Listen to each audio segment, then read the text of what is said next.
Alright, finally live. Sorry about that. Did not mean to be late by 45 minutes.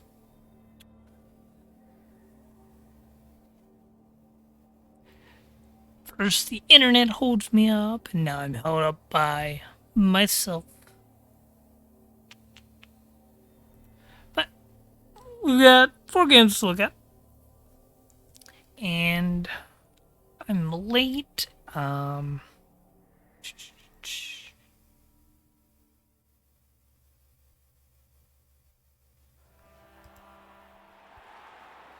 have failed. Let's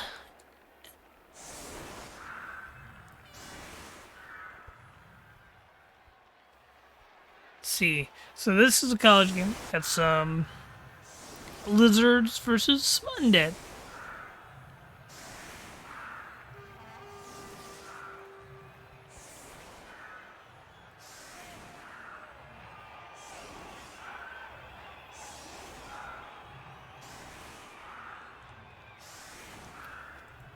Skim through the setup super quick.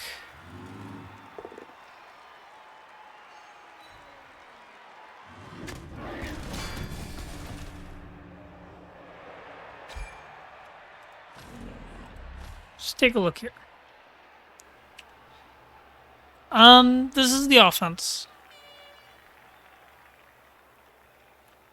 I think the Undead was set up a little bit different. You want to try and take all 3 of your hits if you're going to take them, or only commit on 2 of them. The way you're set up almost like a defense. You're not set up quite wide enough with your team, and it's a little sporadic. The Lizards are pretty much fine. Skinks are protected. I don't hate this. Something you could do as the Lizards, you could widen your team up a little bit, bring your swords out, cover more of the pitch that way. So just like move these 4 players to the left a square or 2, to bring this guy up straight forwards, and move those 4 players to the right of a couple squares. I do not have my pen tool at the moment. Let's get that out. So yes, Coconut. If you want, we can hop in a call real quick.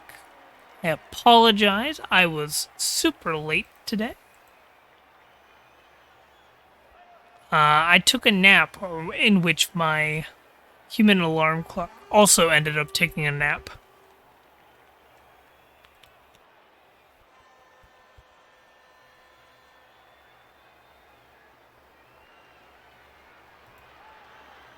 And my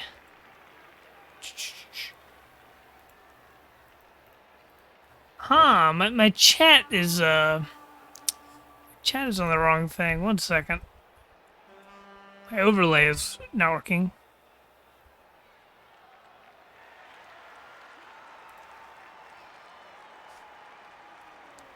So that should be fixed. That should be fixed. Yeah, there we go.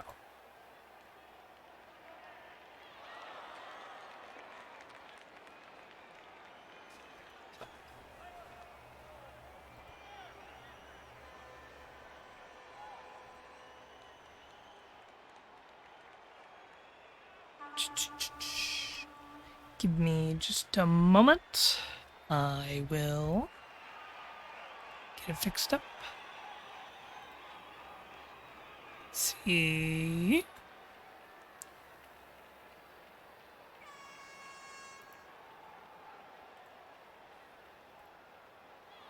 There we go. Hello. Hello.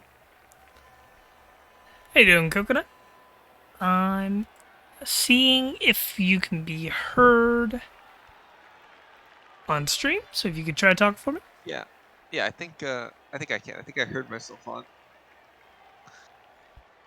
That seems to Yeah, be okay. working. Yeah. I don't know how that's working though. It That's not the question, Nate. If it you ain't know broke, don't fix it. OBS continually amazes me, confuses me, and I would say excites me, but I think those are the two adjectives I got. See if I can get the volumes about right.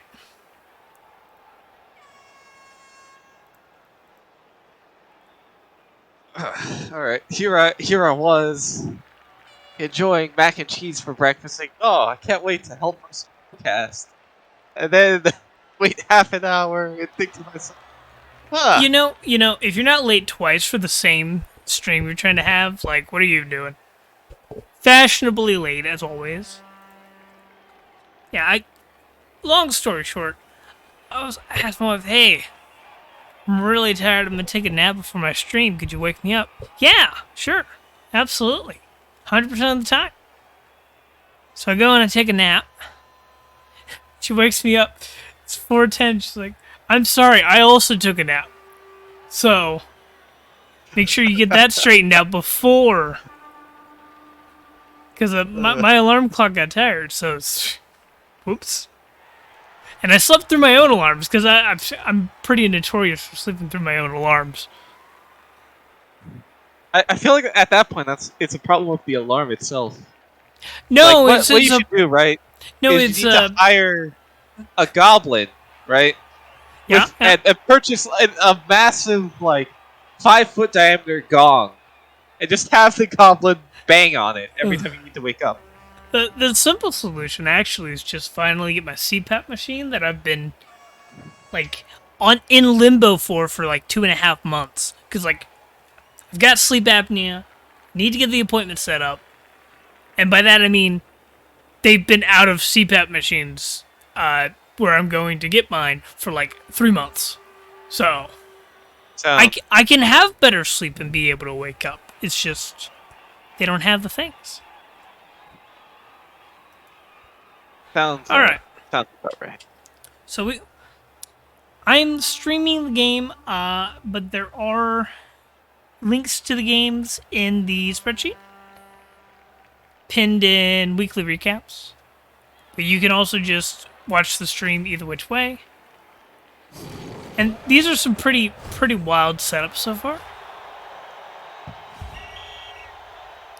And I think that connecting to Discord has successfully gotten rid of Blood Bowl sounds. I don't understand why the sounds are coming out of the Blood Bowl tab. Whatever you I don't understand OBS. Hold on. Let me make the stream audio.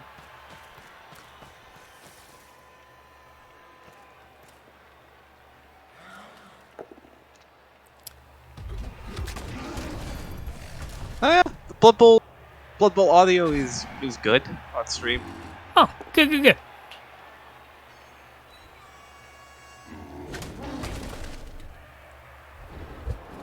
Okay, so this is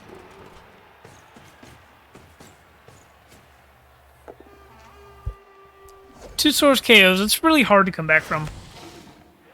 Yeah, it's a rough start for sure. Especially when the Sorai are the main strength you have in this matchup. You get a lot of strength to be abused. And two of them out, you only have one block source. This is just hard to start. Yeah, definitely. Like, Lizardmen are a very solid team, but they're really weird in that, unlike most other teams, you kind of have to put 3 of your important pieces on the line of scrimmage at any given time, because if you put your skinks there, then you're not going to have any skinks left. Okay, so we're gonna talk about this spot right here. We're gonna get this. Oh. Okay, so lizards have one that's a death and dead into dead. So that's rough. But that's hurt. And it's a bench. Oh, but when you have 3 removals like this super early in a game, it's really hard to come back, especially for lizards. But also, Yeah. the undead are positioned pretty poorly. Right here, this corner is able to be blitzed. This is not protected. Things have to move. And I had to move our screen as well. Like, this player can be protected more, hoping to see it shape up by the end of this turn.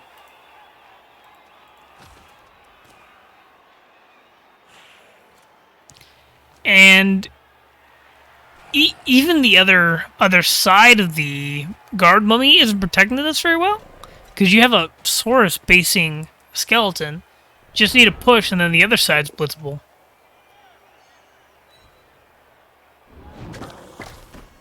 Like, yeah, this mummy has guard, but like you can still get rid of the assist. Yeah, that's true. I feel like a lot of newer players make that sort of like defensive mistake where they where they try and make a cage, but they do it in like a cross formation with the corners like open. And the problem with that is like you always can like just blitz in on the corner. Yeah, so like it is important to note this is a college game, so mistakes are understandable. Yeah, but like for future ref, like general rule of thumb is like you never usually want like that cross formation unless you have a very very specific plan. And even then, if that's your plan, you're probably not in a good spot anyway. That was an 8+ foul. I don't hate the foul because you are now 3 Saurai down. You need to look to make some sort of advantage. I think generally you want to make more efficient fouls. You want to go for 7+ or 6+. It's understandable here, but just imagine going down a skink for the rest of the game at this point too. I mean, at the same time, though, like it's such a rough start that like you kind of have to play high risk if you want a chance to get back in the game. We're just gonna get added skills here. Yeah, and being down 3 players already kind of. And like, you can't really just here we see it again. We see that that corner was not actually protected, and it's actually taken advantage of.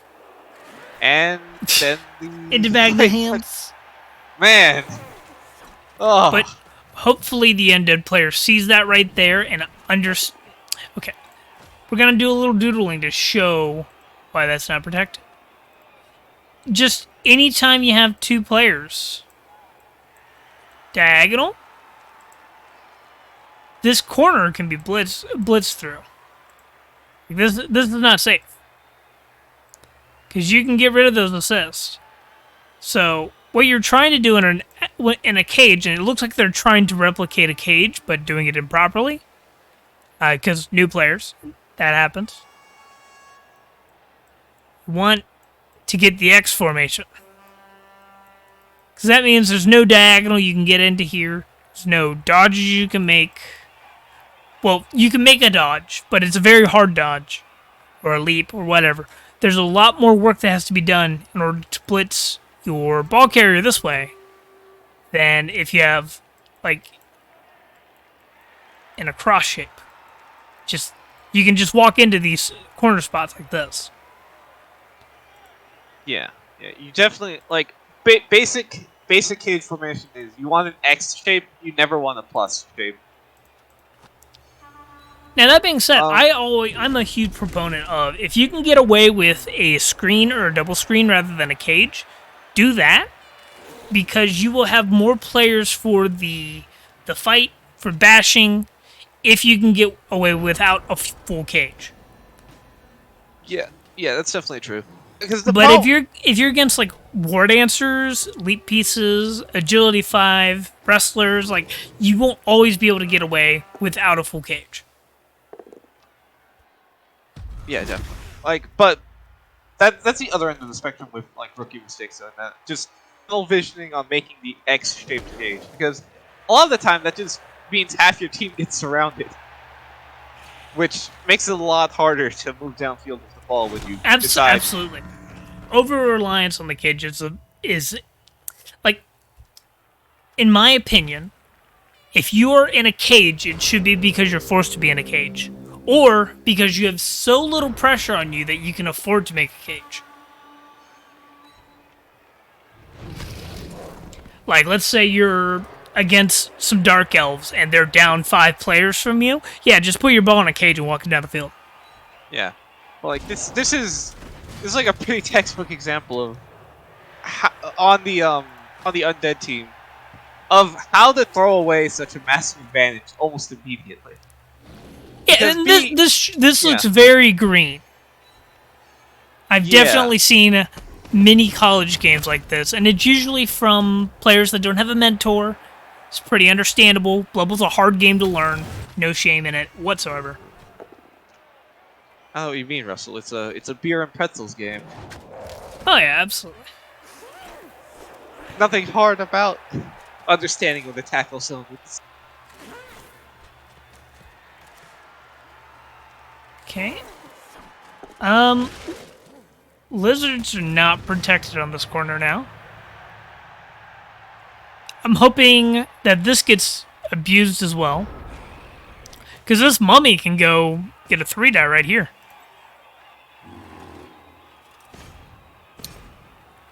No, hit the ball right there. Like, just how the undead ball has been sacked several times, the undead could have done the same thing right here. They had at least 2 die on Blodge, which is a 30% knockdown. They could have taken that to 3 and gone to, like, what, 45-ish, 44-ish? I mean, even without the 3 die, just getting like a straight 2 die on a Blodge piece and then just basing it. 2 die with a reroll on the ball is always worth taking. Croxagore is getting into scoring position. Out of curiosity, it's not in level up range, but it'd be really funny to see this Croxagore get the ball.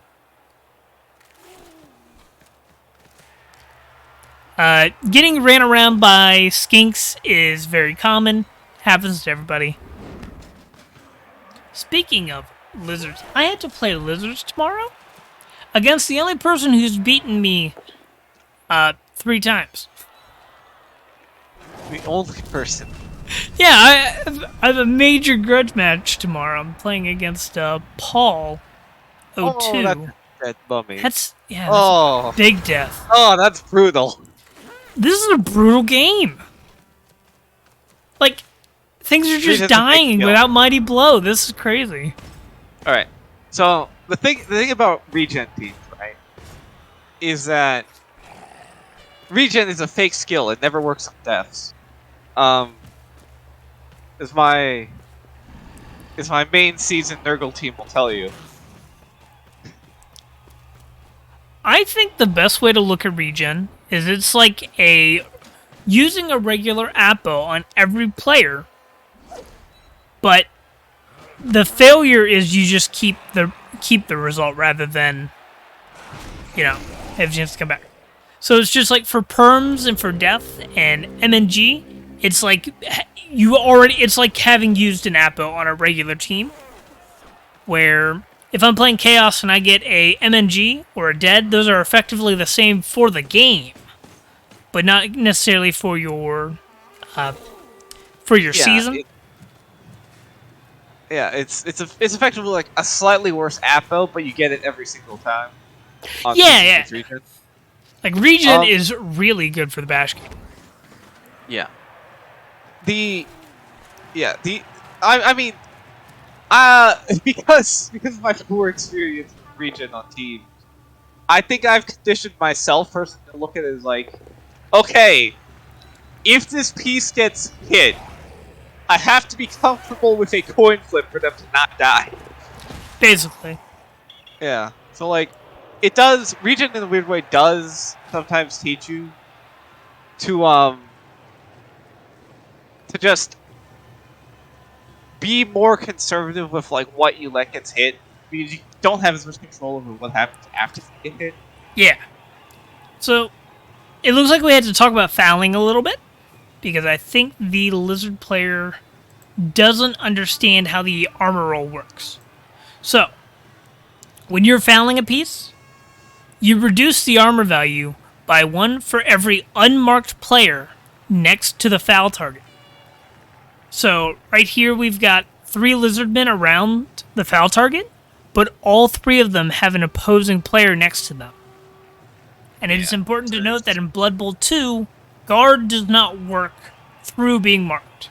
So it's not like blocking. They have to be unmarked no matter what.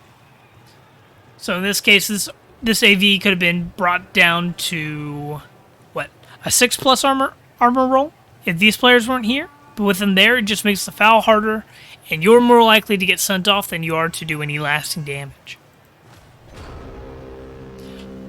Yes, good catch, Glava. It's also important that if the fouler is marked, they get reduced effectiveness unless the piece they're getting marked by is also tagged, sort of like a regular block and assist.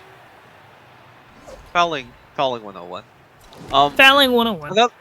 Another thing to note is, were they trying to foul a zombie there? They were trying to foul a dirty player zombie, so it's a little more understandable.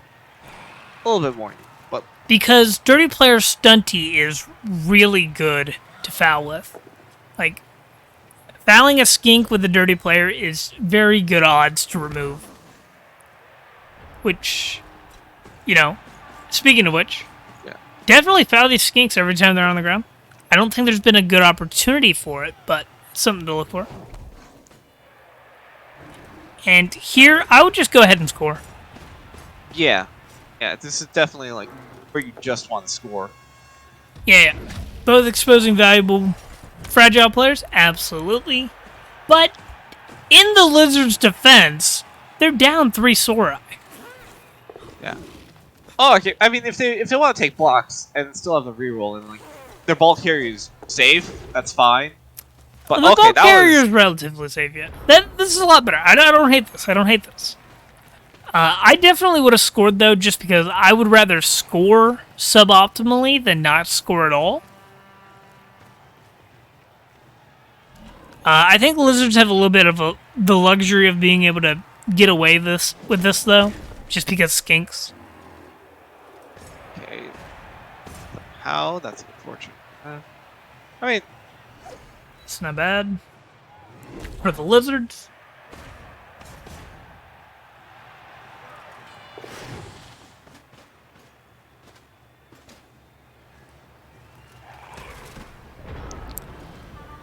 Oh yeah, I finally got the channel Discord set up.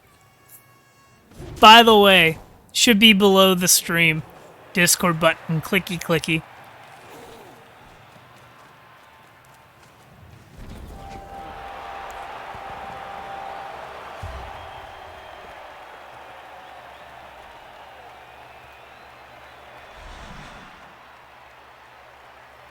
But that was a very college first half. Yeah. It's like in a major league game, right? Like this will all brush out. Yeah. Hopefully sooner rather than because when you have a massive player advantage against like any team, you don't want to lose that advantage. You want to make sure your ball's safe. I think it's fair to say that the Undead, 9 times out of 10, should have never lost the ball in that first drive. Yeah. Like, the best they should have allowed was like a 6+ dodge into a tackle box to do kill double red dice. Okay, and this is a blitz, so this is really easy to get messed up on. It's really easy to overexpose yourself on a blitz, but here, down 3 players, all their Sorai are on the line. You can walk under the ball. Like, this is pretty textbook here. Like, I like this. Screening off behind. They're already trapped. Ball doesn't have a chance to scatter out and be given directly to a player. This is nice and easy. Yeah, going all in on the screening. But I mean, the only way this backfires That is is probably the best possible ball scatter. it probably is because it doesn't have any easy accessibility for skinks though. I like Um, this. I like this. like the only way that would have backfired is if it scattered in front of the ghoul, a skink ran up, grabbed the ball, ran downfield, and was just safe. Yep, yep. But that can happen anyways. Yeah, But this is really good. Like, took your hits, get your Croxagore on a lot of pieces. Next turn might be able to free up another Sorai. right. I like this. Okay. This is not safe. Like, That let's pause that. So, here's another situation. This is what's called an eye cage. And eye cages are the last case scenario if you have two guard pieces, or if you have a high strength piece that somehow got the ball. So let's say you have a guard piece here and a guard piece here, and your ball carrier in the middle. The problem is, your ball carrier can still get blitzed from 3 squares on either side. So this lizard right here is just going to get hit by this zombie. This assist is going to be canceled out by a follow-up. And you should save this formation for desperation, and when you're just forced to. And in this case, I don't think that was what's going on. You can just take one more square and be mostly safe.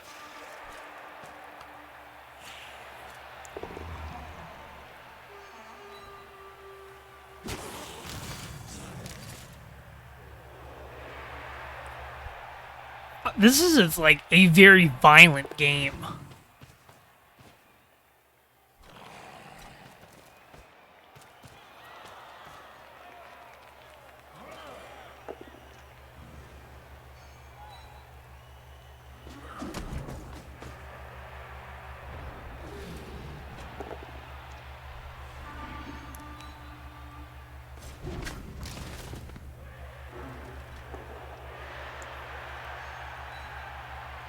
Okay, freeing up the ball. This is a very good skink.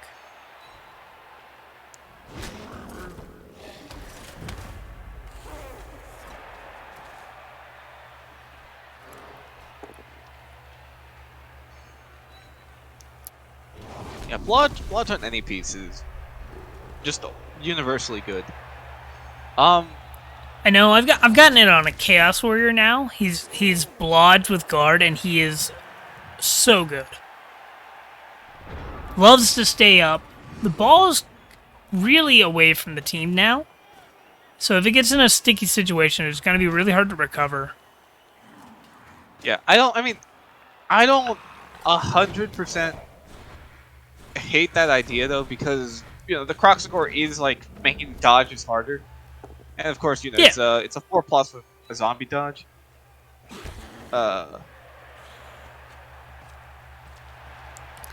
But this situation happens a good bit. Like, this is... Now it's going to be kind of sticky. Now there's a ghoul in range to... Like, you can't advance further down this field with the ghoul in range. I like this. Oh, it's a GFI, though. It's a GFI, but I think it's Okay, that wasn't the lizard's fault. yeah. I think oh that's rough. That's pretty rough. Should get served here. And here was a chain push opportunity. One second. Okay, how do I get rid of that prompt? I can't remember how. But right here, this mummy, instead of blocking where it did, you can take a chain push, free up a white, and that white would be in this square and can go and surf. Instead of just taking a 2-die without block, you can just surf the skink, and that's a done deal. It's going out of here. Yeah. Much more reliable than just hoping to fish for a POW. But it's okay, Ghoul can do the same thing.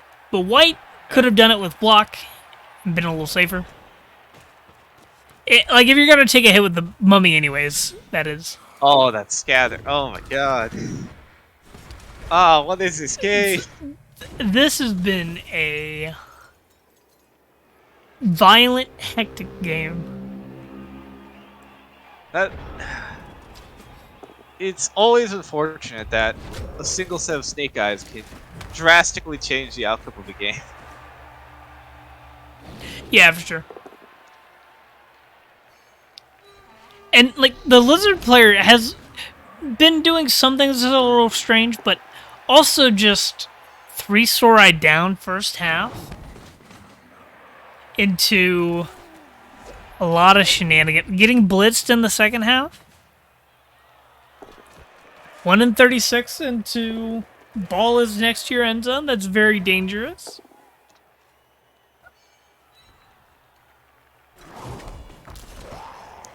Yep, waiting to activate the big guy is always good. Turn ordering and all that jazz. Okay, Oh.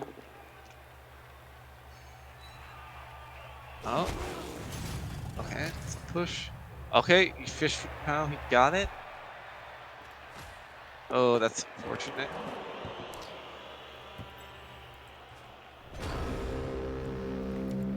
And now you cannot stall as the undead because the ball is in the end zone. Like, you're just incapable of it. Unless, wait, are all the skinks off the field? Looks like it, yeah. Yeah, so this is actually... This is looking like a draw. Unless a source can manage to pick up the ball. Right. I will say, there's a lot of really aggressive rerolls on 2-dies on non-block players. Like, if your non-block player's not going down, and you're not hitting the ball carrier, don't reroll if you just get pushes. Because there are games where if you just reroll aggressively blocks like that, the Nuffle will then come and bite you in the butt. Like, your dub skulls on future blocks are likely. And here, there's 4 turns left, and Lizards had 2 rerolls. They should really hold on to them, especially because they got to pick up the ball still with Source. And that's a niggle on a ghoul. Like, That's ow! That's early retirement right there. Yeah. And ghouls don't even get regen, so you got to be really careful with them. Okay, so honestly, in spite of the rough start, it doesn't look super terrible for the Lizards. Like, they can just stall and keep the ball in their end zone, and that's a win. Yeah. All right. Oh, that bonehead. That's it's kind of rough. So one thing is maybe Okay, that was. Are you okay, watching? I see. Are you watching the stream or are you watching in Discord? I'm kind of fluctuating like in between a little bit. Okay. I'm just letting you know. I'm streaming for it in Discord if you want a little less delay. Yeah, I see that. It's just I think I switched tabs to see like where you were drawing, and that threw me off for a little bit. Oh, because it's not showing. I get you. Yeah. I just forgot to switch back. Okay, zombie is. Oh. Karma is dead. Oh, that's, And a movement down on the brutal. zombie. It just. Oh, I'm just amazed. There's so much death. Oh, that's so level 2 from that. And Oh. the dead Apu dead earlier in the game too. Like honestly, just Oh. what do you do? This just feels awful.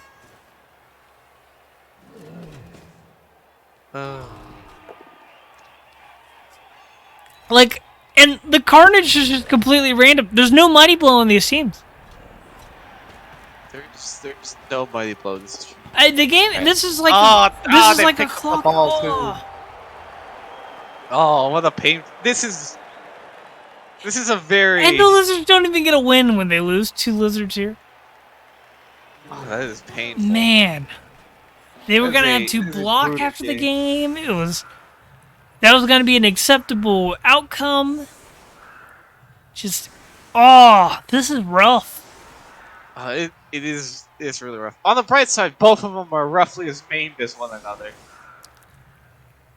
Down Who do you think came out Discard. worse? The one that's down a mummy or the one that's down 2 sources? I think the guy that lost 2 sources is like. It feels worse because that source just got the level up. Especially because the journeymen you get are gonna be skinks. Yeah. Like, you might be able to induce Slibbly though, so that's cool. That's fun. I mean, Source are for a strength 4 piece, 6 of them are pretty affordable in the grand scheme of things. Yeah, they're like what, 100k? Aren't they like? I thought they were like 90. Somewhere around there, you know. It's not terrible, not I've terrible. only played one. They're 80k? Holy shit! Yeah, that's what I thought. They're 80. They are very affordable. Give them a Dollar General. Yeah. That's way cheaper than I thought. Oh yeah, and they get that extra like fixed movement. They're like the gutter runners of strike 4 pieces. They're a bargain. Also, the lizards got blitzed the second time. Yeah. It still really sucks when they like get into them because they are such a pain to level. They're not like Nurgle warriors. And like I still. Yeah, they're about as. No, I'd say they're more difficult to level than Chaos Warriors, just because They have agility 1 instead of agility 3. Yeah. So like you can't get touchdown SPP, and you can only really practically get injury SPP or like. Yeah, it's more likely to get an Like, MVP. You can get touchdown SPP, but it's like a 50% with a reroll for the handoff or the pickup. And sometimes it just doesn't happen. Like, if you don't commit the reroll, it's like a 20% chance or something silly. Because it's a 5+, and that's really hard. I think that lizards, and I got this from Andy Davo, is lizards start out really rough. You get one skill on a couple players, they become really good. And then you get to high TV and they fall off a cliff again.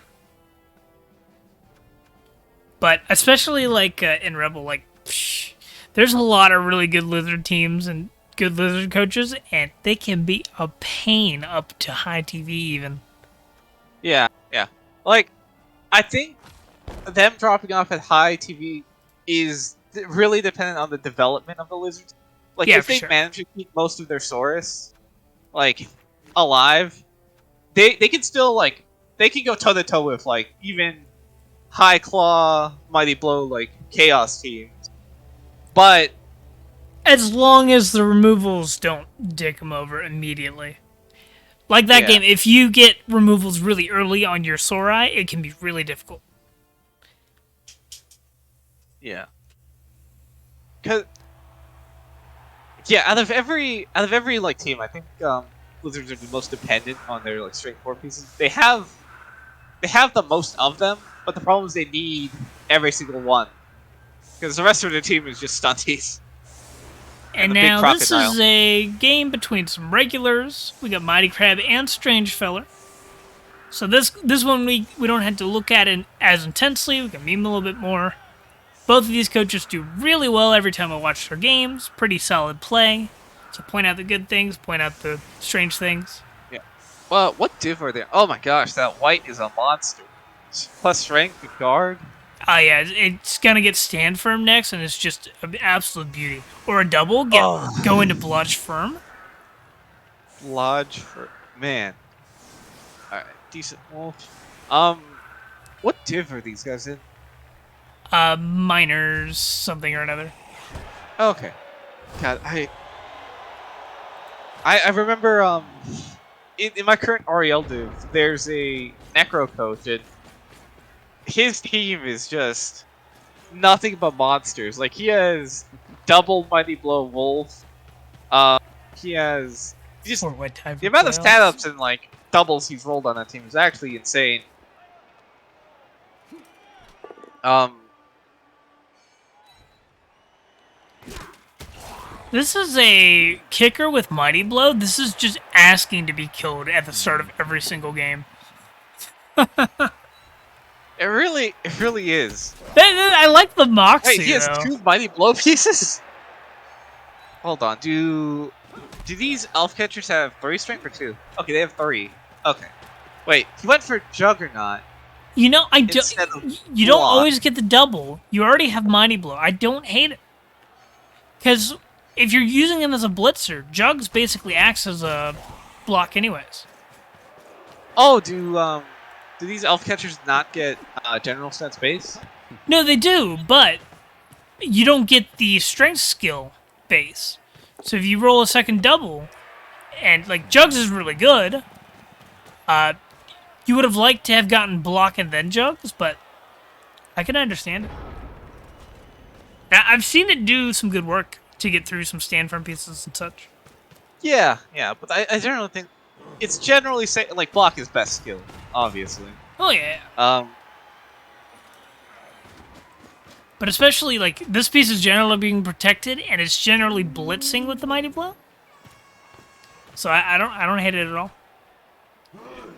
It opens up a unique piece. yeah. All right, wrestle and alignment together. Flash goal, it's pretty good.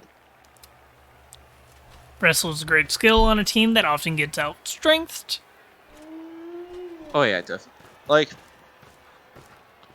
I remember once, I think it was in Spin or something, but I once played against a Brett team that they really only, no block, all wrestle. But it was so annoying to deal with. Especially since I was new at the game at the time. Yeah. And like, you're so, sometimes there's a benefit to taking something, just because nobody you'll be playing against is used to it. They'll be thrown for a loop. Unless the skill is pass block. Don't take pass block. It's terrible.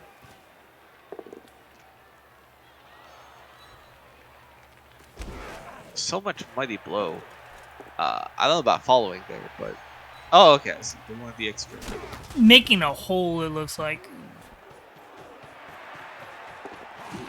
And it looks like Mighty Grab's trying to get a decent scoring threat. Using the thrower correctly, you just hang back, only move up when forced. Completely out of blitz range. And this is the beauty of a developed thrower, right? You're able to just hang back. You don't need a cage. You use some screens here and there as needed, but especially against the Necro here, all the fast pieces are way back here. Like, what are the zombies going to do? Walk at you? Then you just yeet the ball. Defend it in the opponent's end zone. Okay, I think the flesh golem. It's interesting because most necro coaches keep their flesh golem like, at least from what I've seen, keep their flesh golem like fairly close together. But this coach doesn't seem afraid to like split them up, which, you know, it helps that their middle is like really locked down or something. That was a GFI. That But was a yeah, GFI. definitely, usually when you keep your flesh golems together, but if you have the strength advantage, you can ignore that advice a little bit. Like here against Pro Elves, like, kind of have the upper hand, but the Pro Elves are forcing them to split up because the Pro Elves are playing super wide. Which is kind of what Pro Elves do. Force them wide and then go whichever way looks best.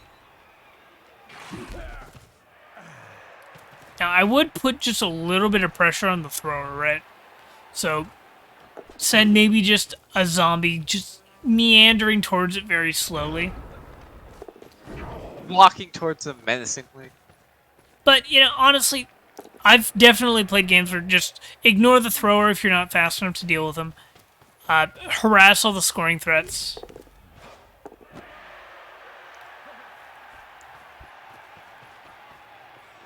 And yeah, and then you try to stall for a couple turns up here if you can. Is there a werewolf in range? Werewolf is technically in range to hit him on red dice with a double GFI. So this is a pretty good stalling spot. Especially now that the werewolf, without block, without tackle, is based by diving tackle. This looks messy, but it's not. This is actually just a very, very clean stall right here.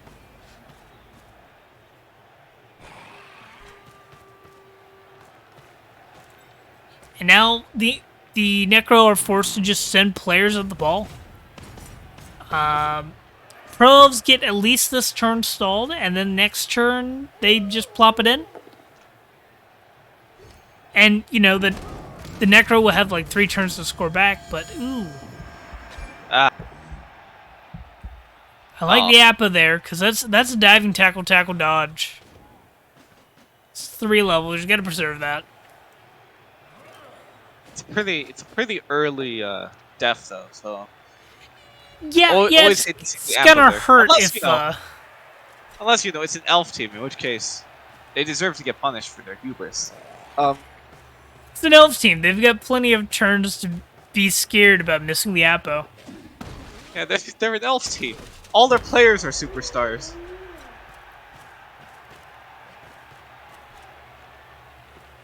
And yeah, this is a lot of pressure. I'd just plop the ball in. Yeah, don't really have much of a choice. Like, take a blitz, a safe blitz, and plop it in. Necro's a very interesting team because they're very versatile because they have Is this a that stall? like.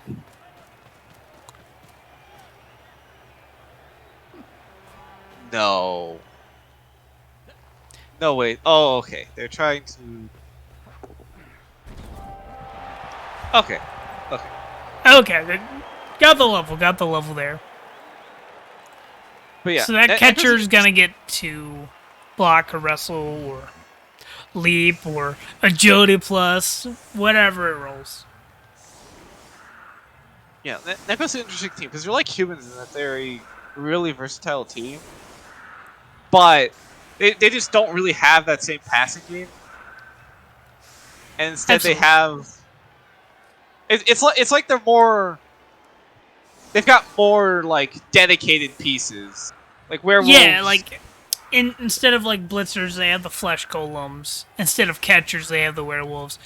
And they play very control-based until they get claw palm and just hold things in place with stand firm and murder you. Yeah.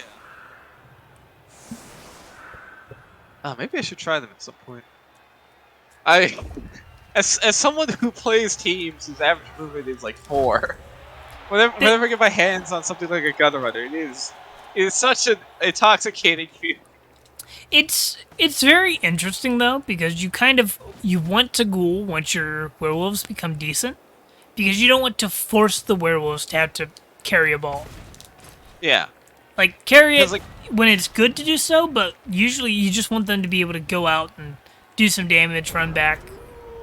yeah, it also splits up attention for the team because then your opponent sort of has to make the choice. Okay, do I go for the ball carrier, or do I try and tie up the claw palm werewolf that would kill my favorite piece? I'm not sure I agree not to get them bolted. I would actually prefer a ghoul not to get bolted than a werewolf. Just because the werewolves at least have regen, the ghouls do not. But also, damage on the wizard is not very likely anyways. It's just a mighty blow hit with a non-guaranteed mighty blow hit.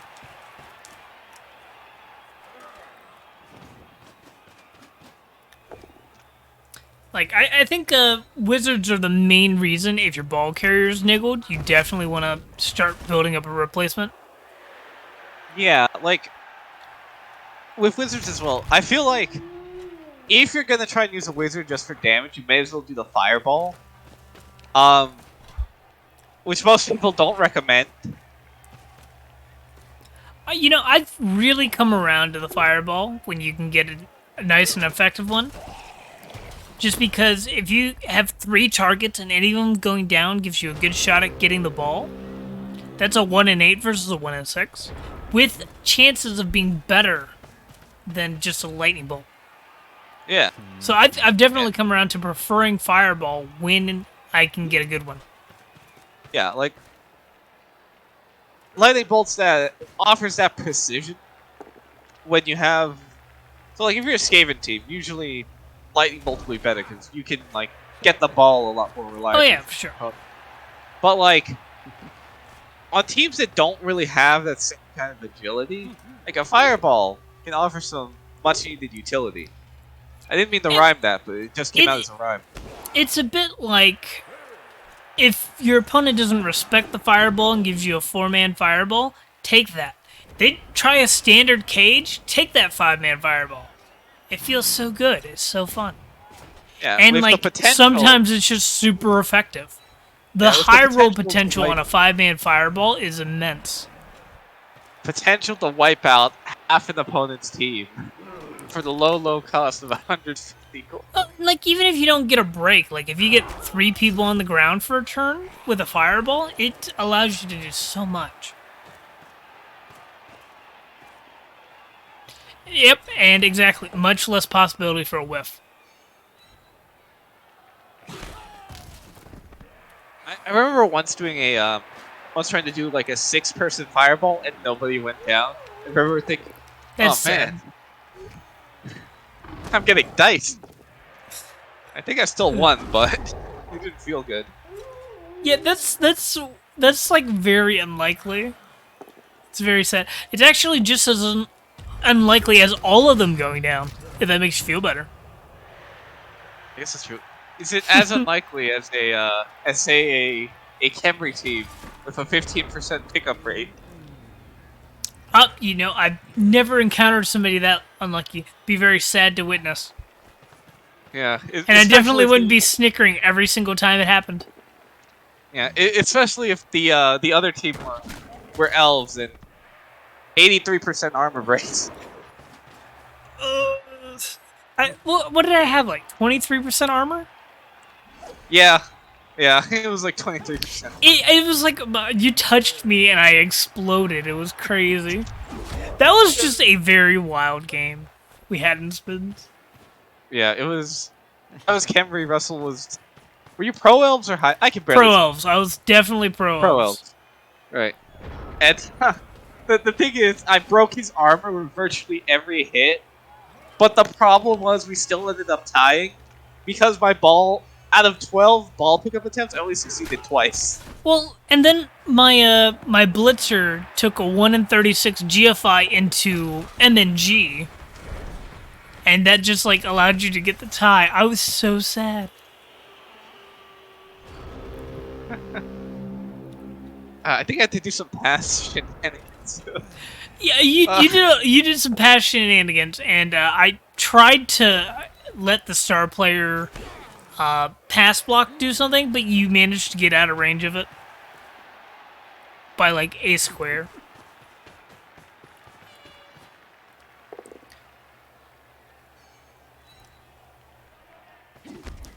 But that star was really good. You know, the kickoff return, diving catch, and he had kick. I think it was like Dogar or something. I don't know. He was really good. I really liked him. And this ball's just moving like crazy. Okay, looking good for the elves.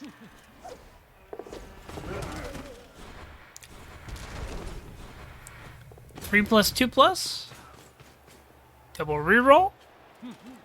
One wolf is down. The other one is marked. And I will say, Mighty Crab is very good at very quick scores.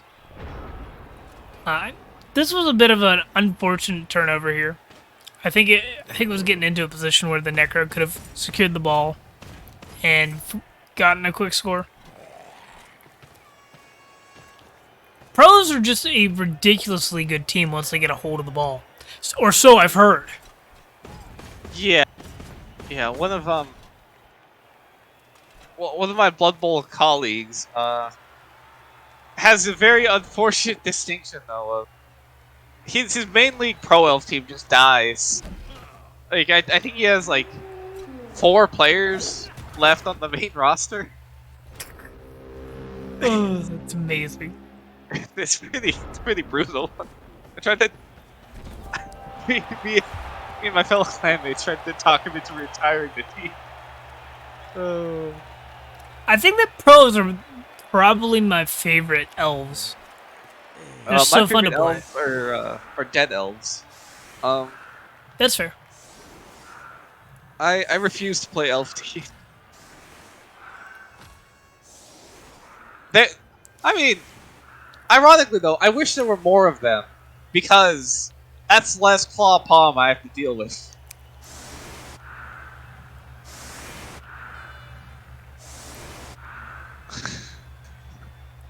Hey, Skaven. Skaven I do like Skaven, are not my favorite to play. Like of every Agi team, I think Skaven are my favorite. The only thing with Skaven is to win with them, you kind of have to be more open to taking risks. You have to be open to a little bit of risk, and you really have to divide the playing field. Like, you're constantly looking for local strength advantages because you're never going to get an actual strength advantage in a game. Yeah.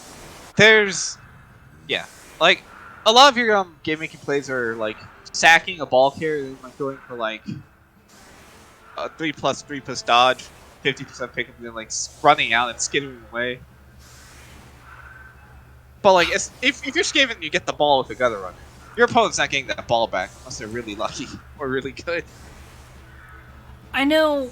I think Glava was watching that game. I played Skaven this season, and they had like 3 Agility 5 pieces, and like turn 3 Lightning Bolt from 11 squares away. It runs over, double GFI, picks up the ball, passes it towards my end zone, races me to it.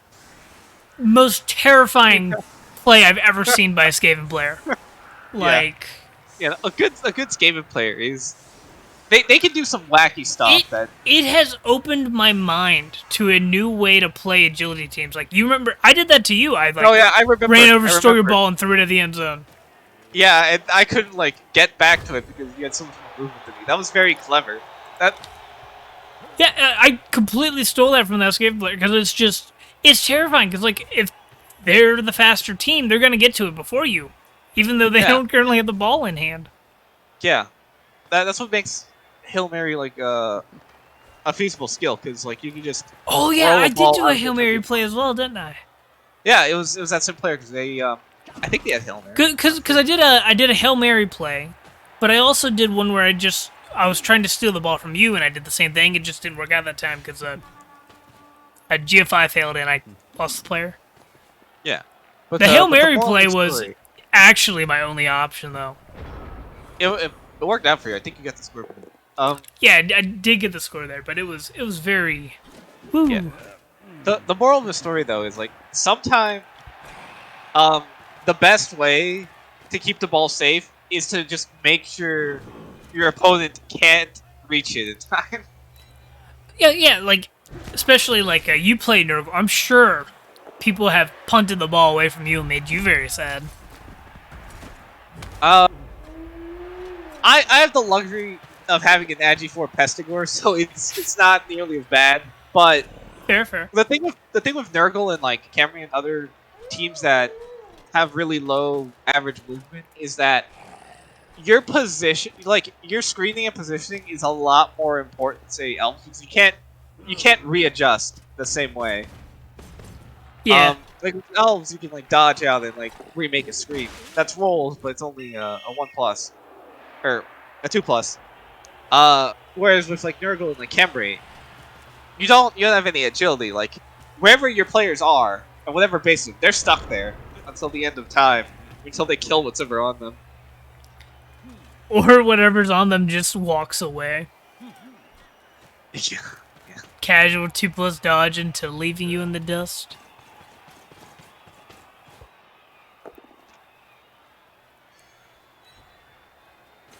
Pretty aggressive 1-die. Get diving tackle blodge on blodge step. Yep. It's looking pretty good for the elves. I would say they're in a pretty committed, especially considering they don't really have any like removals. And I've heard it. They're down 2. That's nothing in the grand scheme of elf bullshit. You know, that's basically 11 versus 11. Hey, Archers, how you doing? Yeah, I've definitely heard it said that the less elves there are on the pitch, the more dangerous The more dangerous the cubes become. Oh, nice, Glava. Yeah. Gobble Bombers. I will always be an advocate that they are underrated. I think Unless the they let you problem down, in with which them case is that it's just they just your need fault. they need a double in order to get something that makes them attractive. Because passing is not a normal skill for them. Like they don't have It's access not. to the passing Well, tree. but the thing as well is they're the same price as regular goblins. They're very cheap for what they do. Like if you get one removal with I thought they like were a throw 60k bomb, instead of 40. are they 60? They're let me double check. I haven't had the. You know what? My clan goblin team didn't have a bomber roster, so maybe that's why they've done so abysmally. Like the induced bomber is good. It's just that Yeah, that one's the really rostered good. one's pretty garbage. Because Because you need a double in order to become anywhere close to viable, and you need 2 doubles to become good or decent. It's the thing is, it's like a conscious threat your opponent also has to be aware of. It's like a goblin that has taunt, because if your opponent like just ignores it and doesn't keep in mind how close they are to it, like a goblin bomber, even if it like fails the bomb throw, like a bomb still blows up. I will agree with Glava that Hail Mary pass Goblin Bomber absolutely sounds hilarious. You just stick them in the backfield and just Hail Mary pass a bomb every single turn as an artillery piece. Just random fireballs the entire game. Clever does. Oh, I didn't think about that. Does Hail Mary? It does. Actually. It works as a bomb. Man. Oh my god. That sounds. I need to do that at some point. I was gonna retire my clan goblin team because I have. Oh, that season's been nothing but pain. But now I kind of want to try that. You had to get doubles on them though. That's the problem. Which means you also had to level them somehow. Yeah, but like in clan, because you can assign like doubles. Yep. That's You the point. can start off with one. It's pretty funny, really. I know in clans, I got to start with an agility 5 vampire. And agility 5. Ooh. Oh, dead. Is that the same? Is that the same elf too? No. It was the Blitzer the first time. Okay. But that was a pretty that was just a pretty basic It's a zombie catcher. now. It is a zombie. That was a pretty basic catcher. I'm not sure how sad you are. Like, it was pretty developed, but it was still just a normal sketcher. Trimming some bloat. You'll get another one in like 2 games. Catchers level like crazy anyways.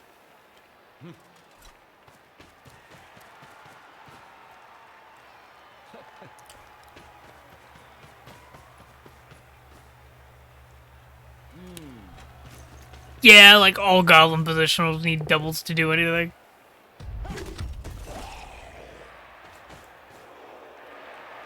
You know, I just pitched that Hail Mary idea to my clan leader, and his response for next season, and his response was, The last guy who did that in Clan got replaced a few weeks later.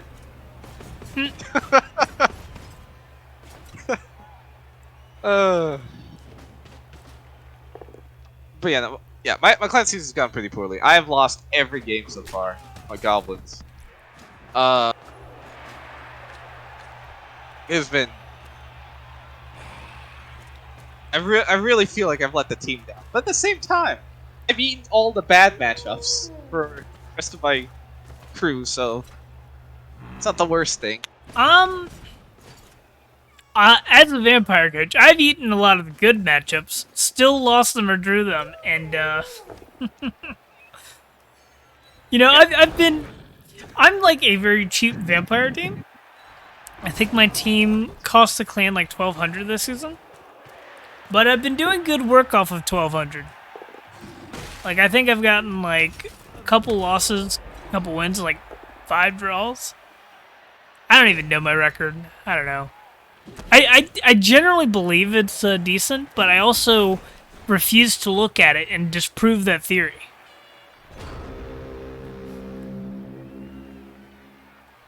I'd rather live in La La Land than prove myself wrong. Oh, I'm like 1-1-8 this season. Whoops. No, we don't look up statistics here. We just believe. We don't believe in statistics, just believe. What if I believe in statistics? Well, then Then your belief is wrong.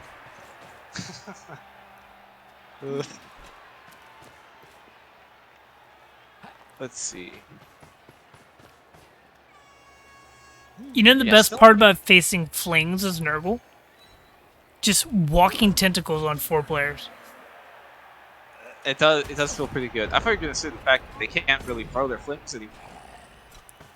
Oh, because Disturbing Presence works against that, doesn't it? Yeah, That's it does. Hilarious. I forgot about that when I played against Nurgle in Clan last week. Which meant the bomber I rented was terrible idea. that was probably my worst actual like non-dice performance so far. Score 2-1 going to the pros. Like in Spandex Jr. Good name for a werewolf.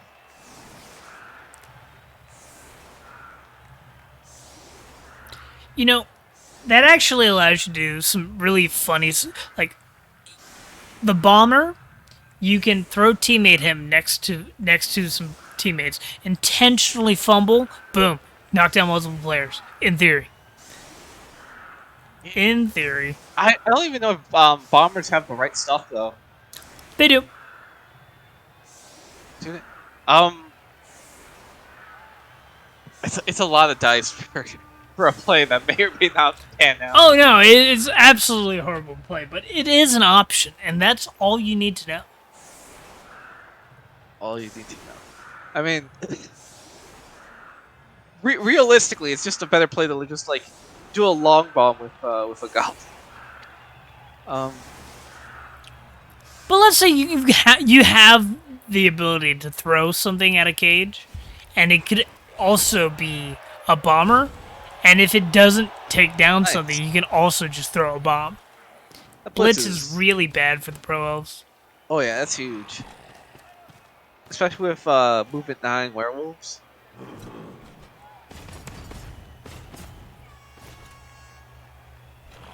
I don't know about putting that flash golem on. Well, you know, it's got stand firm. It does. That's an interesting utility with stand firm. Like in a way, you can actually make the pitch like thinner by like 6 tiles because of like the potential tackle zones. Plus, massive strength advantage right now. Can just walk at the ball. 2 werewolves really close to the ball. That Throwers out. Is massive. They actually use like the blitz. I don't think so. The players. Yeah. It was like a very minor waste.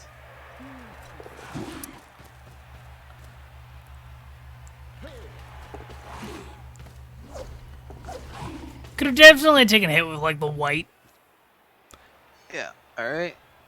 Pow down the zombie. Run the field.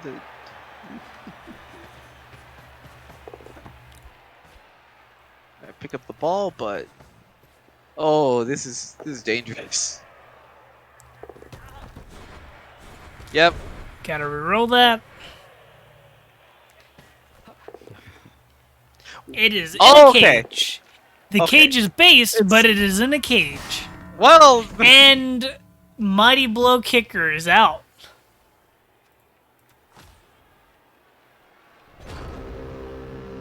that's. I mean, the problem with this cage is it's based on every corner. Hey, feller. It's going well. We're looking at your game.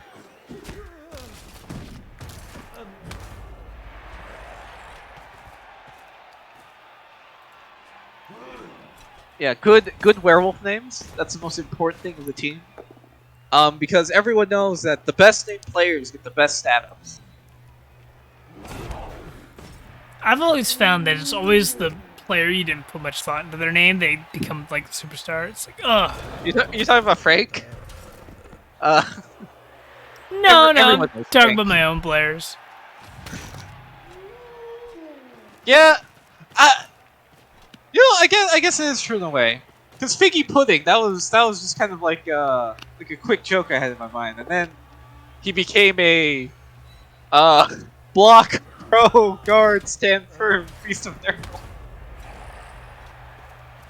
Oh.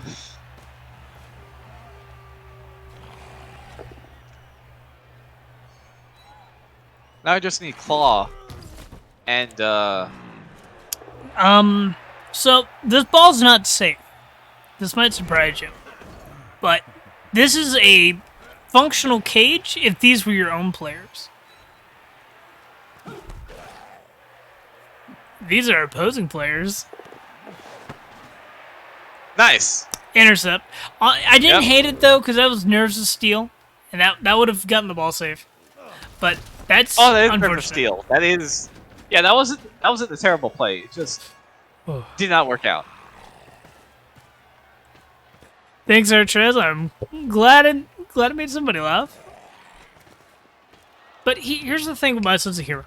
I don't care if nobody laughs. The jokes are for me. If you laugh too, that's great. But it's not why I make the joke. You know, sometimes if nobody laughs, it's almost funny.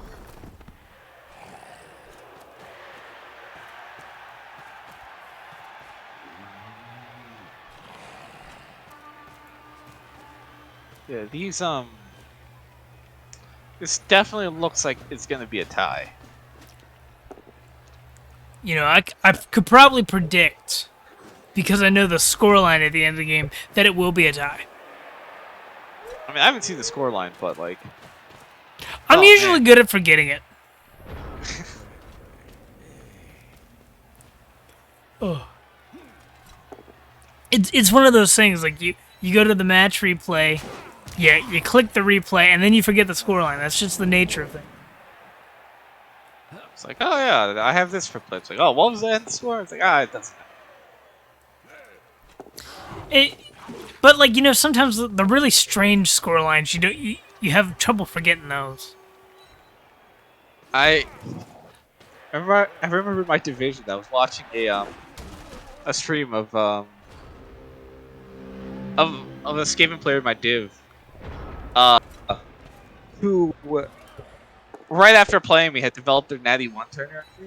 Yep. And the end score of their game against what were they playing? I don't remember, but the end score was like 5-3. What are they playing against, like Widows? Not Widows. There aren't any Widows in my div. It's pretty respectable. Yeah, only with Skaven. Like, the three counter score is actually decent attempt.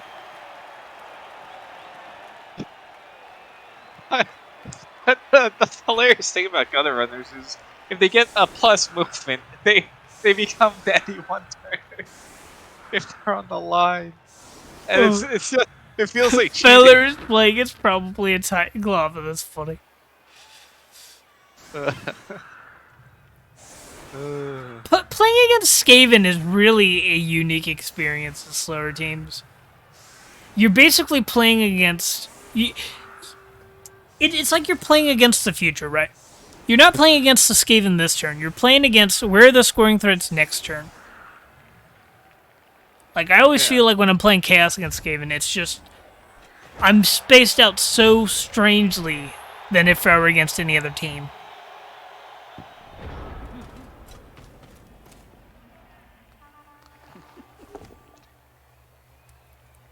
This is a rough one. Like, I don't think there's enough players to make this into a one-turn. Like, yeah, especially stand firm, like complicated. Especially when there's stand firm and your movement. Well, there's 2 movement 8 pieces in a Juggernaut. I think it was actually possible. Alright. Games over. Oh, hey, is that a level up on the strength 4 line? Yeah. That's a pretty nice haul. And that's also close to a level on the strength 4 white. Give it blodge if it rolls a double. Give it stand firm if it doesn't. I mean, I'm in the camp where guard is an overrated skill until it isn't, and you get massively outguarded. I think guard is accurately rated myself. So the thing about guard here's the thing: is the biggest difference in your gameplay is going from 0 guard into 1 guard. The next big difference is the first time you're matched up against like 3 guard and you have 3 guard, you definitely feel the difference in gameplay. Yeah, it's definitely true. But like the reason I'm saying like guard is overrated isn't that like it isn't a good skill, because like if you play against dwarfs or chorfs, you'll feel the guard 100%. But it's more so like if you are outguarded, like if you have like 1 guard against like 4, you're not gonna have a good time anyway. So like my thought process, right, is like, why would I get guard if I can get claw, mighty blow, and just get rid of a guard piece to even up the playing field? And then claw, mighty blow doesn't work anyway. And then I think to myself, why didn't I get guard? That's basically. But I think guard is more important against agility teams, just because a really good agility player that knows how to mark out your players and be obnoxious, super intimidating. So this looks like an upstarts game. We got Major Reisman and Galava. Chef doing a great job. Yeah. Go to added skills because boy are those tree stat blocks intimidating. Nice. And no mighty blow on the got a Willow and we got a Deep Root. Yeah. I'm like pretty guard... sure the order of operations for halfling inducements is, can you get Deep Root? If yes, take it. And if you can't, can you get Zara? If yes, take it.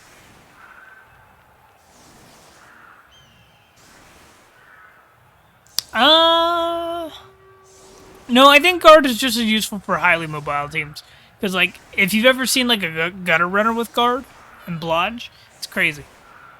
Okay, so the thing with guard, right, is, like, I feel like 1 guard on a high agi team, like, you will feel it a lot more than, like, say, on the strength team, usually.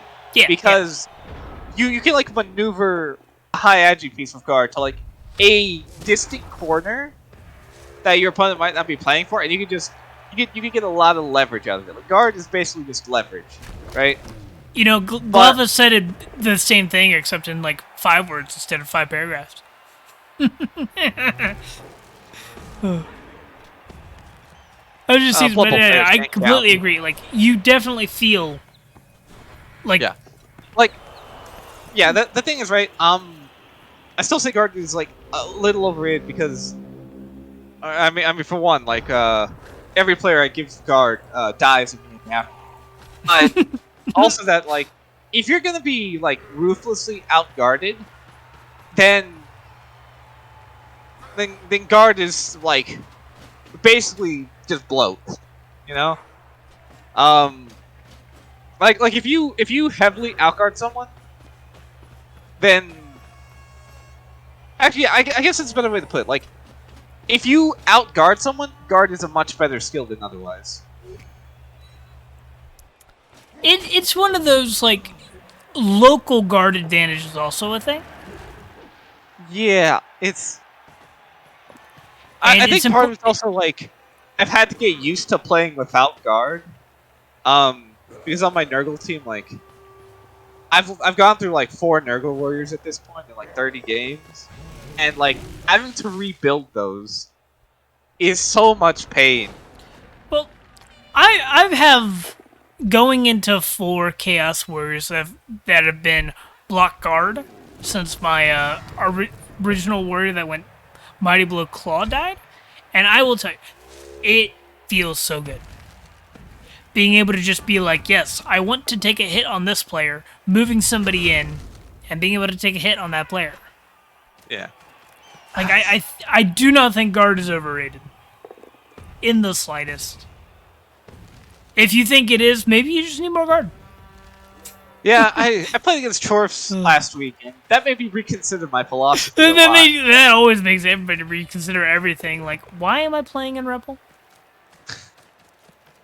Like, the thing is, I was lucky in that my opponent made a minor mistake and forgot to induce an extra guard merc. Cage. Good cage. And like, yeah. Oh man, that is a cage. Trees. It's also. Ding, got one. So what would you say is like a good skill to put on like a halfling? Like first level block, up on a halfling. Dirty player. If you can get 2 dirty player halflings, you're actually in a decent position to do things that are a little less meme. Yeah, but like on a regular roll, I've been watching a lot of I like to have one catch. Monty, and like he usually like if it's not a double gets like sprint sure feet. Yeah, he gets sure feet. Yeah, I like sure feet. It's similar to Noblars. You're just movement 5 on all your linemen. Giving them sure feet gives them pseudo movement 7. Yeah. But I definitely like to go an early catch one, just for 1 turn plays. Yeah, it definitely helps. Chaos are doing chaos things. Fix Skull actually doing something.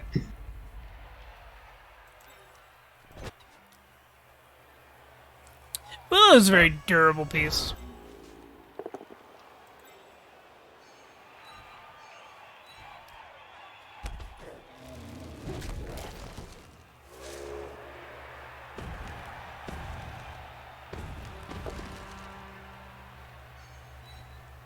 Trees are gonna get up in all their business. Is this a throw teammate play already?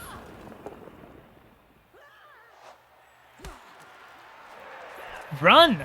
Run, you little halfling. You know?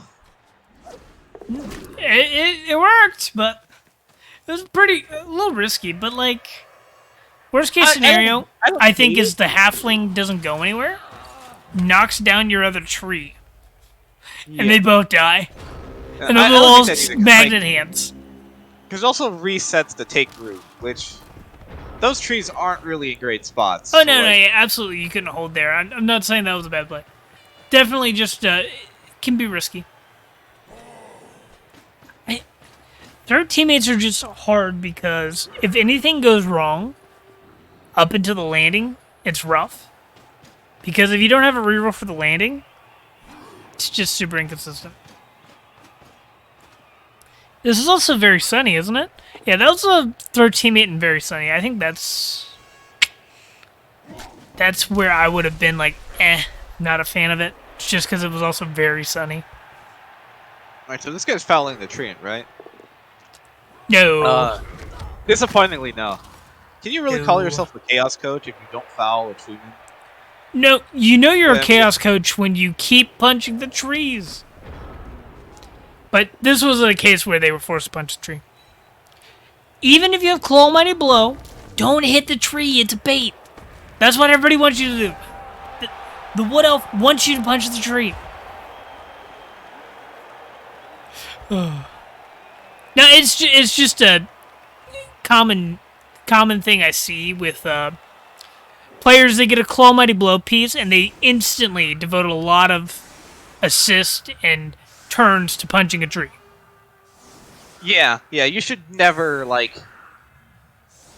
Because that's what it's there for. Like, if a Strength 6 piece is, like, absorbing, like, 3 players into it, then that piece is doing its job in dividends. Like, it's out-trading you in terms of, like, value both in control of the pitch, in terms of, like, having a strength advantage, because all you need to do is, like, line up one more piece and get, like, a 2-down, whatever.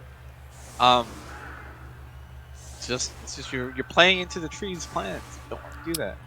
The thing is that even with those odds of removal, you're devoting a lot of players, and if it doesn't take them down, they're gonna tie up several players for several turns. Yeah, like it's a 42 like 50% like chance of removal, but you have to keep in mind like how many resources you have to invest to like get to that point. And usually it's a minimum of like 3 players. And that's what for a 1-die. Like if you're like trying to do it with a strength 4 piece. So usually it's like 4 players, and that's assuming that they don't have anything else lined up. And the main thing, like if it goes well and you remove them the first turn, yeah, you feel justified. But if you don't remove them and you have multiple players get tied up because then the assists come in and it's like, oh, it's awful. Yeah, it's an absolute train wreck. Especially since the thing with like transfer to other big guys is because of Take Root, like you don't have to worry about them most of the time. They're just like they're more like an area hazard than an actual like piece on the board. Like usually the only time you want to have something like based against a tree is either when you have a massive player advantage and you want to take down the tree just for fun. Yeah, and you don't need to piling on the trees. Just get them on the ground, and that's usually good enough. Especially if they don't have a movement up or jump up. But like once trees get movement up or jump up, there's even better like blockers because then they can stand up without rolling. Yeah. Unless you blitz. And I'm just having flashbacks to my minor season where I killed a tree by fouling it. Good times. Good times. Everyone likes to kill the tree. Nobody likes to have their tree killed. I think that coach ended up retiring that team at the end of the season too. Which do I feel bad about? Because a lot of it was my fault. Well, it was Wood Elf, so no. I know. My college season, we had a player who ended up with like 3 rostered players at the end of the season. They were Wood Elf coach, but like props to anybody that sticks out rough seasons like that, because like yes, just every week going into a game now, you're probably gonna lose another player. Yeah. I still remember. Oh, here's my 8 loners. Yeah, I still remember in college. This thing I always talk about because it is traumatized me for life is losing by Beast of Nurgle game 2, and my leveled up Pestigor game 2. Hey, you really stuck it out though. Like you got some motivational speeches and you came back and you did pretty well. Yeah, I almost made playoffs in minors until that was a dicey, but hopefully I can make Challengers Cup this season. That's my goal. Well, I'm also hoping there's not a lot of Claw Mighty Blow because I really have no clue, but we will see. Spoiler alert, there is. And I know I made it to round of 16 challengers last season. Then I just got murdered by massive necro.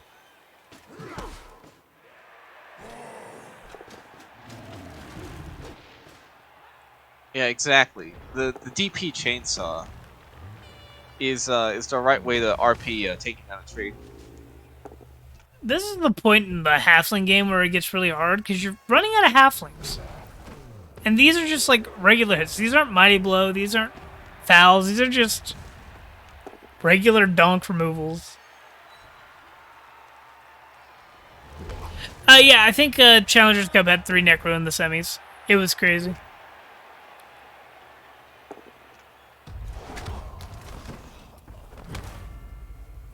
It might look like that again because super mobile claw mighty blow pieces are kind of ridiculous. Or you can just get 3 sets of doubles and get Claw Palm Juggernaut. Oh. Or just like every necro team in Rebbl has like a strength 4 or strength 5 werewolf or an agi 5 werewolf or Claw Palm. The in the entire history of like my Rebbl career, I have not had a killer with more than 4 moves. So it's definitely a very different like experience as witnessing that. Yep.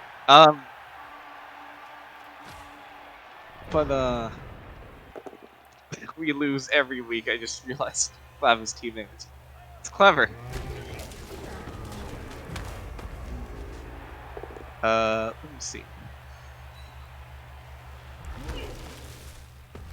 I don't know about not moving that that edgy 4 piece because it's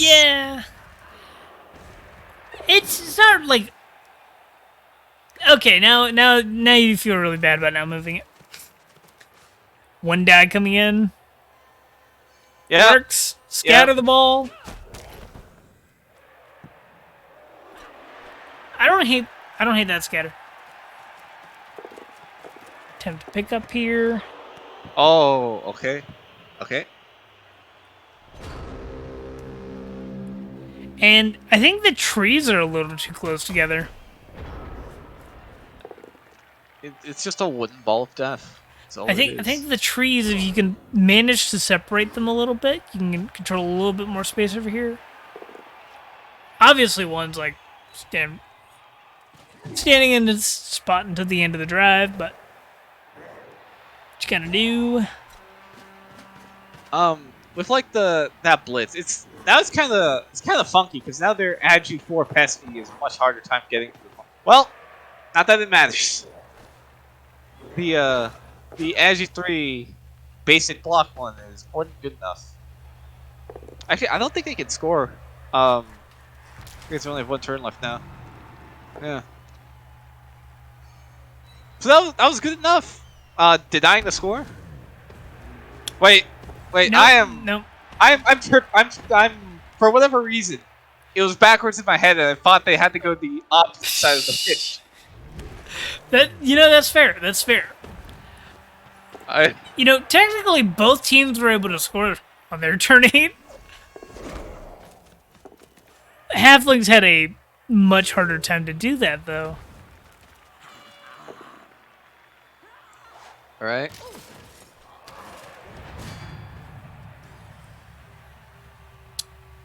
That did... I don't know what that third teammate was for. It didn't look like it was at the cage unless it was just a massive scatter. Maybe going to just screen off here. Into a 1 and 9. Yeah, that looked like an attempt to get like just basic screen here. Which I don't hate. Which would have gone a long way, yeah. This is really just a terrible situation to be in. As halflings, just because... That bad triple skull. How many Kaz is this? So many Kaz. Yeah, it's standard halfling game. Like, removal, sure, but like, this isn't even Mighty Blow. This is just... bonk removal.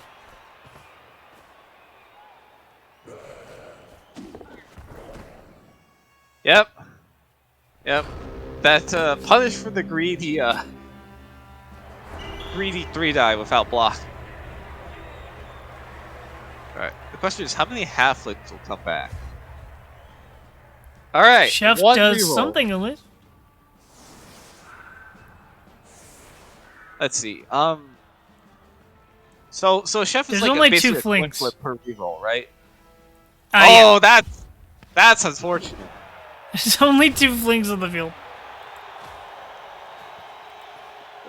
I think they all failed. Yeah, 4 failures. Like, the thing is, the halfling chef is basically a coin flip too, so that's like 8 failed coin flips in a row.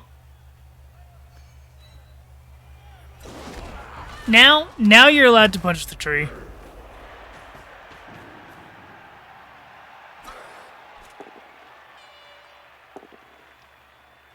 That was a reroll. I don't know why you reroll that one. That was... It's unfortunate. That was a 1 in 36. But it's still funny. It is a 136, but they also have like more players. 8. And now... What? Now they're all based.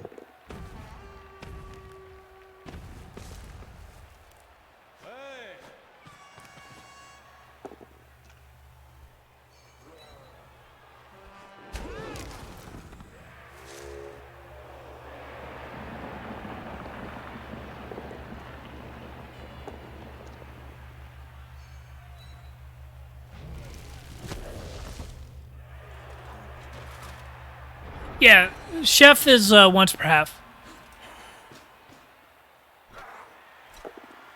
Not per drive. Important to note. Well, yeah, because the chaos player has three rerolls. That's 6 rolls just for the halfling chef, and then they failed like a ton of KO rolls for the like knocked out halflings. So I guess, yeah, it's technically more than 8 failed coin flips because like I lumped them together. I don't know how the chef roll works. I'm gonna be honest. I'm pretty sure it's just a 50%. I have no I've idea. never played halflings. Chef Up always until, rolls like, 3. Up until Taba pointed out that the halfling chef was 400 base for any non-halfling team. It's like 300k for non-halflings. Yeah. It's pretty expensive. It's not worth it. Halflings, they get it for 100k. It's pretty good.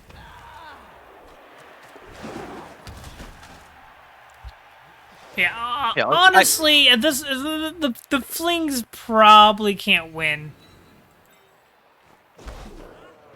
unless you get really lucky.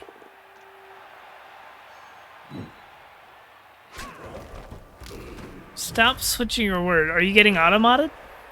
No? Not.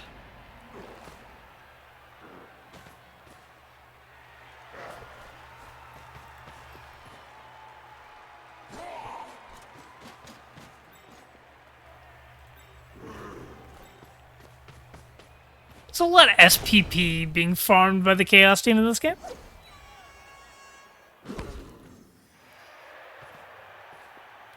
Then after this, I think we have one more college game.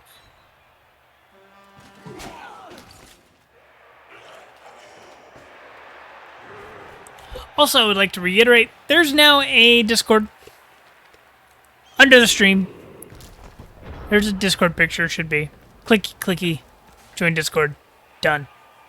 Hey, Mighty Crab. Went over your game. That was a wild one.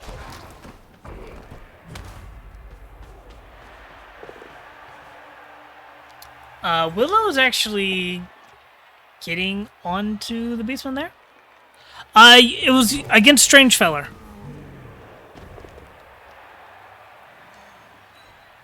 Should have been your minors game. Playoff potential, I believe.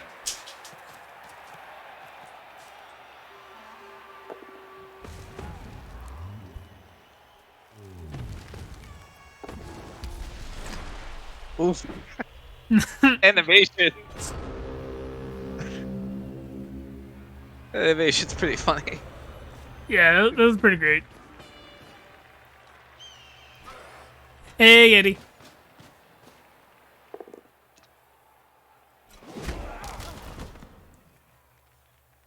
You know, actually, this is getting a lot closer to a draw than I would have guessed at the start of the half. Yeah, not having any rerolls because of the halfling chef is actually. Is this a game where halfling chef actually wins the game just because their Halfling Chef opponent doesn't have sometimes to? is really good. It Yeah, forces no, your like opponent to play much more conservatively, but sometimes your true reroll chaos just doesn't pan out.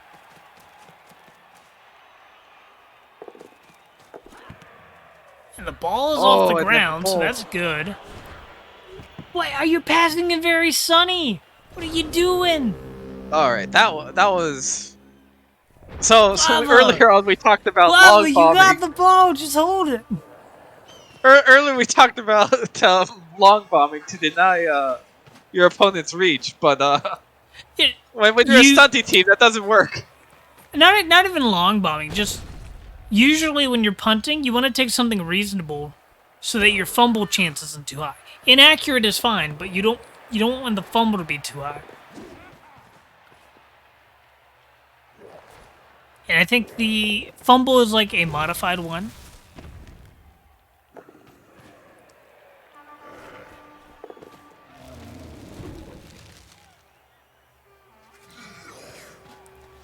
Also, I remember seeing in one of the Blood Bowl chats that like in 2020 rule set, you can get to a 1+ success on passing. So like just like guaranteed non-failure, which is kind of cool.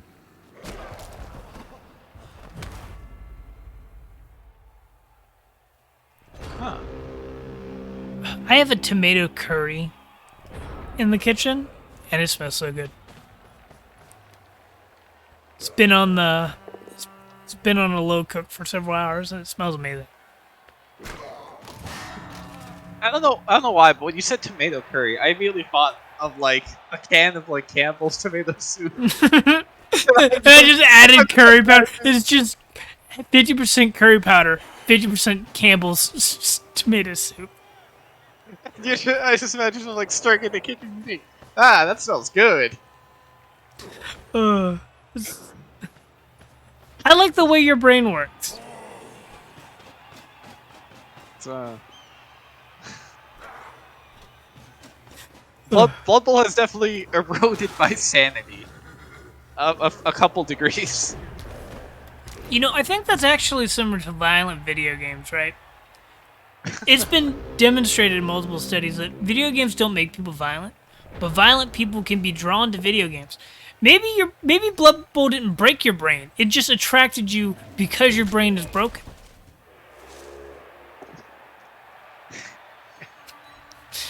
No, it's not. It's not because of all the violence I've inflicted on other players. It's because of all the violence that has been inflicted on my player. All right, let's. It's definitely. I mean, Ooh, that's really interesting. Thanks for letting me know that, Mighty Crab. Because I'm assuming that's 2020 edition, right? Wait, no, I thought in the errata they said that a 1 isn't a fumble. Games Workshop errata is really. It's one of those things, right? I have found that, like, I've played like the tabletop war game 40K, and it's just a lot of specific rules. It's just confusing. I found some one-page rules that are basically Warhammer but simplified, and it looks so much faster and simple and fun. I'm gonna try it out soon with my brother.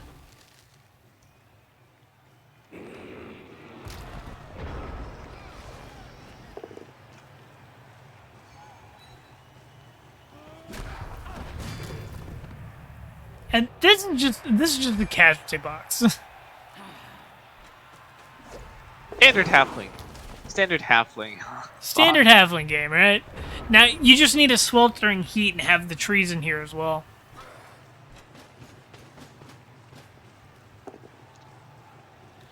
You know the saddest feeling is pitch invasion when you're playing goblins and your fanatics die. Because, like, they get stunned, but they can't get stunned. It's an automatic removal. So they get, like, MNG or perms. Oh. It does not feel good. That's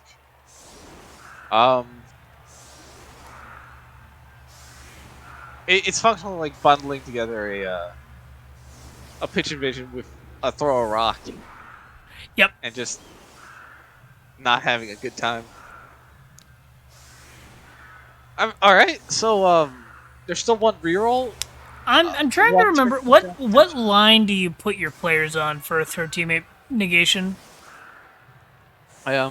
Because third teammate is 6 squares for the pass, and then a scatter of up to 3.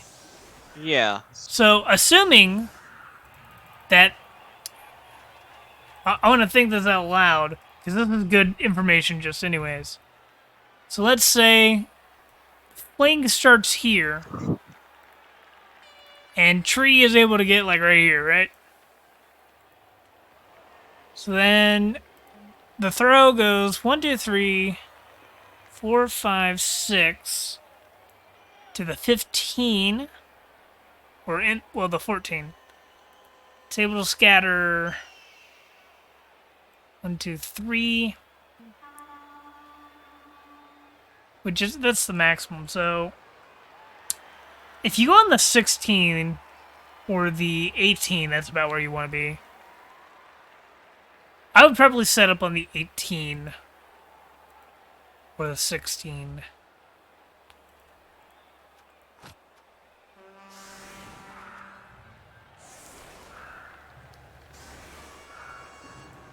I'm gonna skip setup stuff for third teammate play. 3 dice, see if something dies.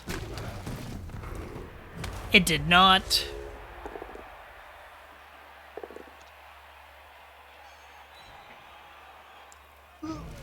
And the ball's not even in third teammate play radius, because you have to do a handoff for third teammate. Yeah. It's very unfortunate. Which is a very easy thing to forget in the heat of the moment. I've certainly done that with my goblins before. All right. So tie game as halflings. That comes to the win. You know, honestly, like that was not a terrible outcome. Like when you're playing halflings, a draw is a win. A win is haha, my opponent lost to halflings. And a loss is playing halflings. Oh well. It's especially when like outmanned by like a penalty box of like 12 people. All right, and this is our last game. Also, thanks for bearing with me on my my nap just going over. It's absolutely zonked. Yeah, it was funny because I was just messaging my friends saying, oh yeah, I was supposed to co-stream with someone, but it looks like they stood me up, and then you immediately messaged me back. Like, right as I told them that, I was like, well... Yeah, I did not mean to do that at all. Because, like, on Thursday, I sent you a message at, like, 7:30 in the morning, like, hey, my internet has been out for, like, hours. Like, okay, I'll let you know if it comes back on, and it just was gone for several days. Ugh. Remember, Like, kids, a storm global had come warming. through and, like, destroyed a line somewhere stupid or something. I blame global warming. That's not your fault. That your internet line was just Let's evaporated. switch to the humans. There's a lot of basic skills, so even though this is a college game, I'm gonna go to added skills. Exciting Norse. It's a Yeti.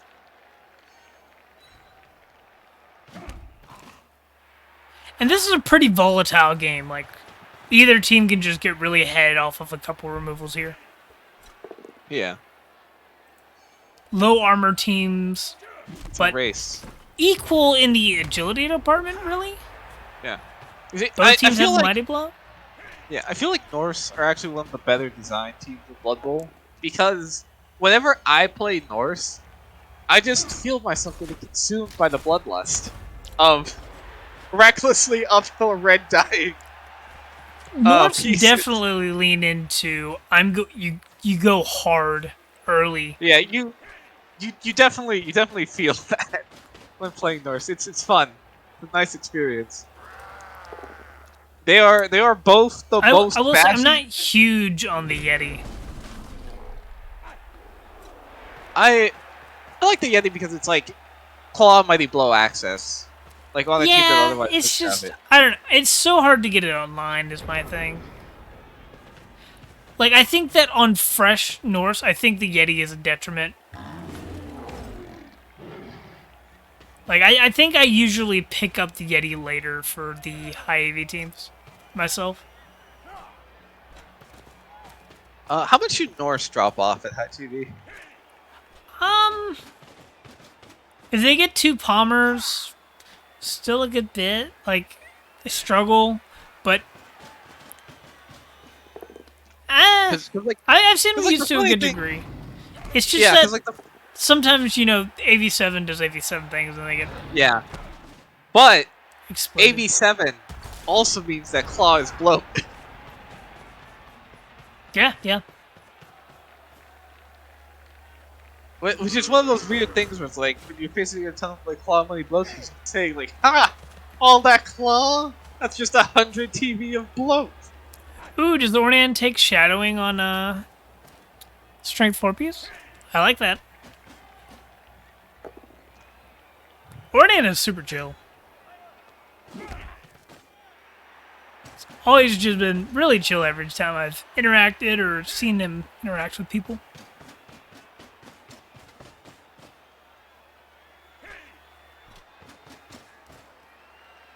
Other like renowned coaches that I've experienced.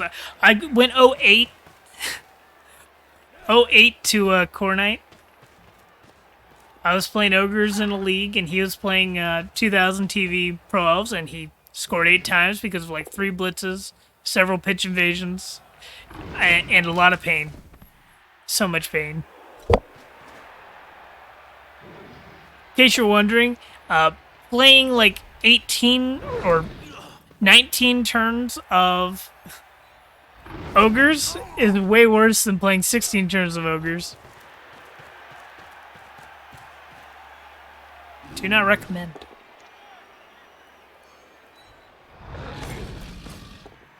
So far, we're seeing a lot of hits going on, which I like Well, to see. one other advantage of the Yeti is that it has wild animal as opposed to really stupid, which Yeah. means like it's still a tackle box presence. Keeping like, tackle zones is very good. I enjoy that. Yeah. But it's also this weird thing that because it has wild animal, sometimes you are encouraged to blitz with a big guy, which Well, scientifically as somebody that is not plays the with a best mentor, thing. honestly, just going for a basic move usually isn't bad anyways, because the tackle zone's probably in a decent spot if they haven't moved yet. And a 50% chance to move with, like, very little downside, honestly, isn't that bad. So sometimes you just go for a basic move and it's fine. Because like, if they move, great. If they don't, like, you still got a tackle done. Yeah, it really varies though. I'm liking the screen that's appearing up here. It is based, though. So this can very simply be one died into a blitz on the ball. Can probably develop a 2-die here as well. Do something like get an assist on the Ogre. Hit. Get an assist over here. Or actually, that's a catcher. That's a 2-die already. So you just take a punch, then run in some assist. I was going to say Nice. both down is a great result because it actually blocks that path. But it's also a removal, so it doesn't block that path. Playing around the sidelines is Norse. Good to see. Ooh. Nice. Surfs are strong. Surfs are always so strong because injury rolls are good.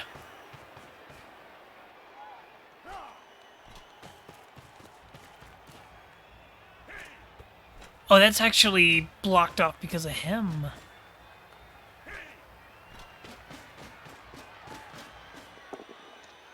It's unfortunate, but like they don't really have a good like line of aggressive. Oh, good use of frenzy there. Yep. Good Oh, assists, definitely.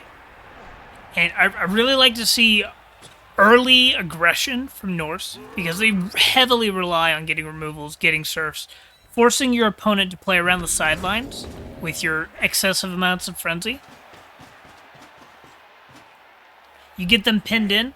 I do think there could be a little bit stronger of a center field to force more sideline play. I don't really like the line of play of like running away so much, but there isn't a whole lot that humans. It's better than turning over the ball. I think that's yeah. They're not in a good position. They're basing a.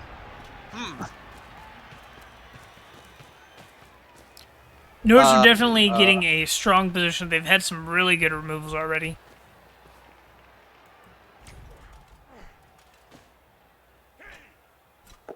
I guess they had to base it because. Oh, yikes.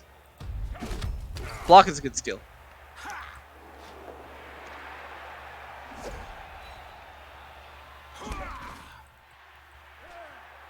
More basic. More violence. Is tackle coming in on the dodge piece, maybe? As an assist at the least. Maybe wild animaling, trying to get that push. Actually, has gotten the human team on the opposite side of the screen that they want to be. Not re-rolling the wild animal. I like that. Just take the hit. Take your lumps on your big dude. Don't re-roll it. Waste them. Yeah, still a pretty good position for the Norse. And humans aren't even out of it yet. Their blitzers are in a decent spot. They can still get a pass or a handoff off. Yeah. Oh. I like the. Oh, disturbing presence. I almost. Everybody forgets about disturbing presence. Always. I know I do, especially the Yeti. Yeah, and I feel like that was the play that you were forced to make. Like I'm fine with what I saw here.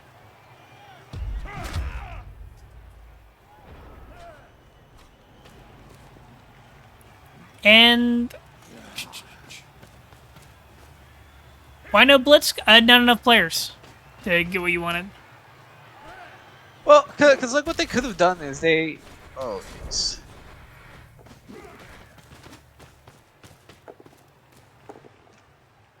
And oh, okay, that was the blitz. Okay.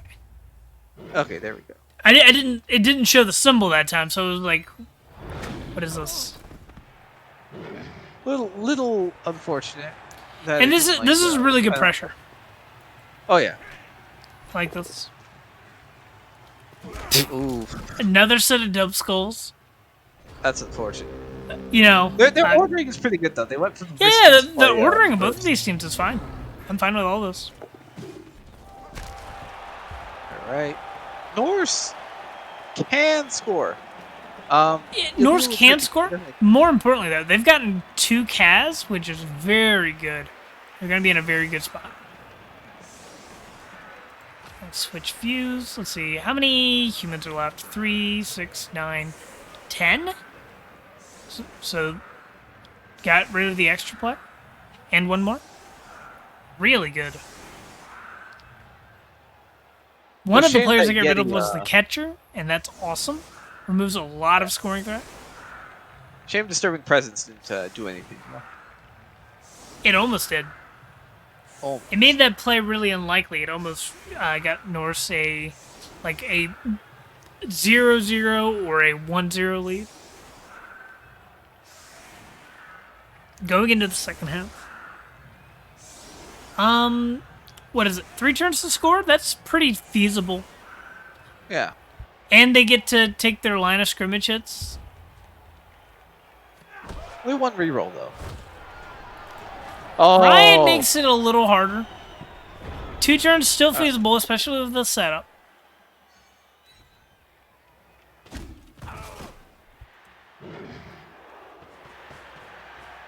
Block Ulf. Uh-oh, one die. It's fine. Never worried.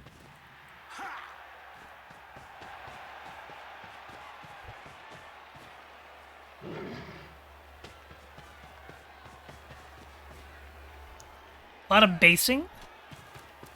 Trying to force the humans to make a roll.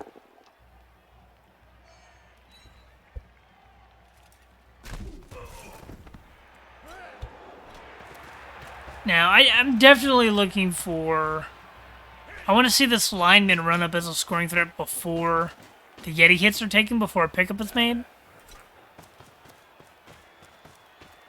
Is this in range? 1, 2, 3, 4, 5, 6. Yeah, it is. Good, good. Ooh, and this is in range too here, isn't it? Yeah, yeah. Nice. 2 scoring threats. I like that.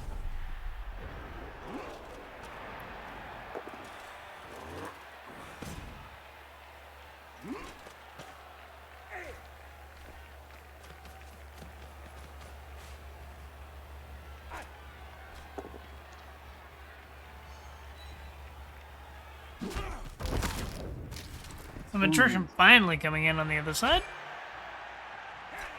Niggling on a rookie. 5 SPB down the drain.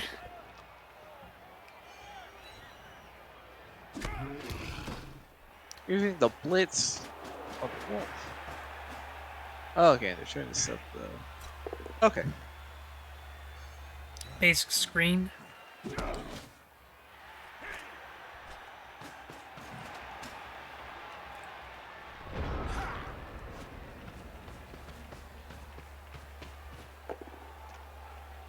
Okay.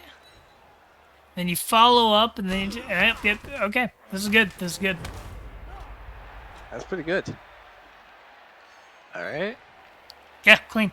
Now you just take your rolls, or you could take some hits here, but you really want the reroll for the GFIs.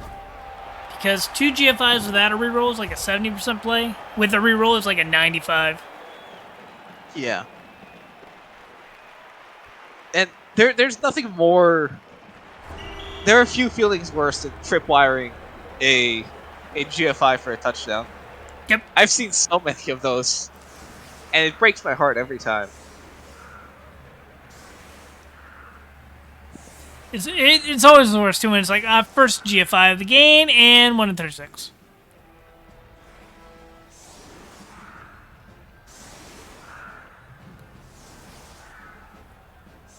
This has been pretty decent for both college coaches though. Yep. Looking, Got no real complaints. Turn ordering from the Norse has been solid. Humans as well. I just explicitly noticed it from the Norse. Yeah, it's looking pretty good for the Norse as well. Oh, any more? Nice. That's a stun. Good hustle, Russell. Gotta keep basing. And applying the pressure. Alright. Yep. Dodge. Yep.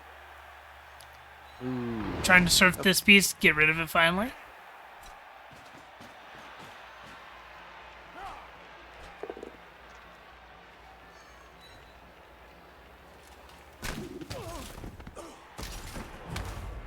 Nice. Yeti does not hit. Oh, that's fine. It's just a wild hit. And you don't need to base with the Ulf here. Like, I don't think this buys you much. It does get your Ulf hit. I don't think that reroll was necessary. I don't either. But they did have 4, so you can take it. But I just don't think it was needed. Yeah, it's always that feeling where, like, if you get an extra reroll, you feel a lot more confident just using it on greed. Oh yeah, I definitely. If the game gives you a 4th reroll, I greed something like a palm hit, claw mighty blow hit, something like that. All right, this piece is getting hit more. All right, no injuries. Ooh, getting good 1 dice. Spoken like a true chaos coach. Exactly. Man. Pal City. Oh, not Pal. Oh, that's unfortunate for the Norse coach.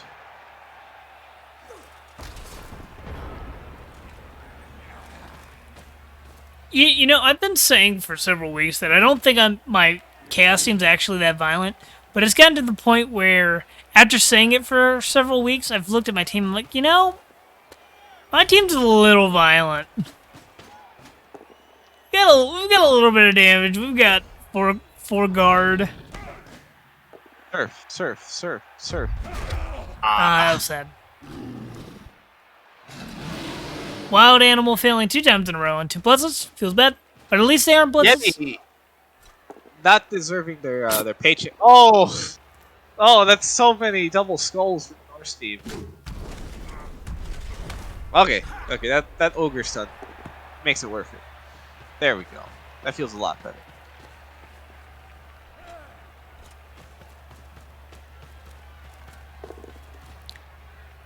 But no, as I was saying earlier, I have to go against... I basically have a grudge match tomorrow. Gonna see if I can not lose for a 4th time to Paul 02 and his lizards. Your arch rival, if you will. Yeah. Knocked me out. Was my first loss actually in Rebbl. Knocked me out of playoffs in college when I had a perfect season of wins and draws. Then beat me in regular season minors, and then knocked me out of first round of playoffs for minors as well. I like to think that you just have like this giant like blueprint of like a revenge strategy like in the backlog, and like you say like we meet again, and then he says, "Who are you?" Basically.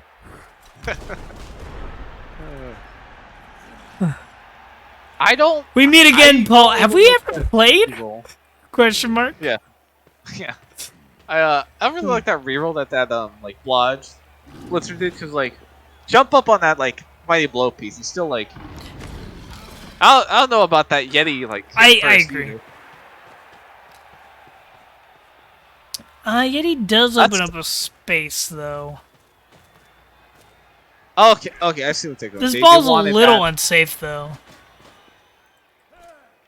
I don't think it's that bad. Oh. This should have been a jump up, though. I'm a little... not sold on this turn. Because that was still a potential surf, too. Yeah. With the jump up piece. So. I think the surf was definitely better, even though it was 2 in the 1.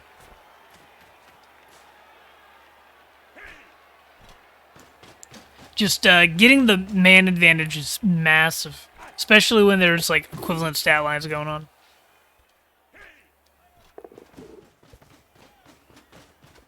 See, get punished, because if he had done the jump up, that blodge piece wouldn't have been in that situation. And now the blodge piece is harder to get rid of because it's not on the sideline. And here, like, definitely, as a Norse, I like to force the sideline more because it's easier to force a mistake when you have 4 frenzy or 3 frenzy. Only 1 reroll is rolling. It's only turn. Oh, it'll be turn 12 for them. Man. And something to look out for. Let me see. Something to look out for when you're marking players is don't give free boxes for chain pushes to the player you're marking. Because right now, the Norse can just bring a lineman up and free this player pretty easily.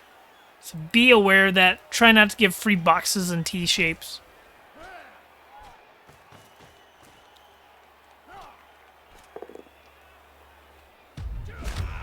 A 1 die on the blodge piece.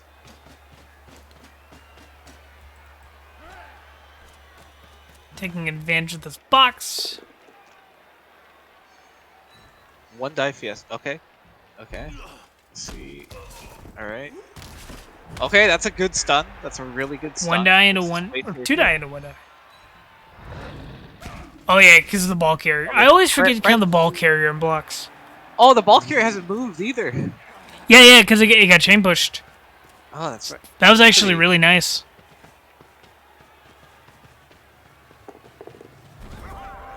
Okay. And if you're going for the win, scoring there is great. If you're accepting a tie, you want to stall. But if you're going for the win, scoring early, go for it. And me personally, I like to go for the win, especially in Rebbl leagues, because a win is worth 3 points, a tie is worth 1. So if you go for the win and half the time, a third of the time you win, a third of the time you draw, and a third of the time you lose, you usually come out ahead.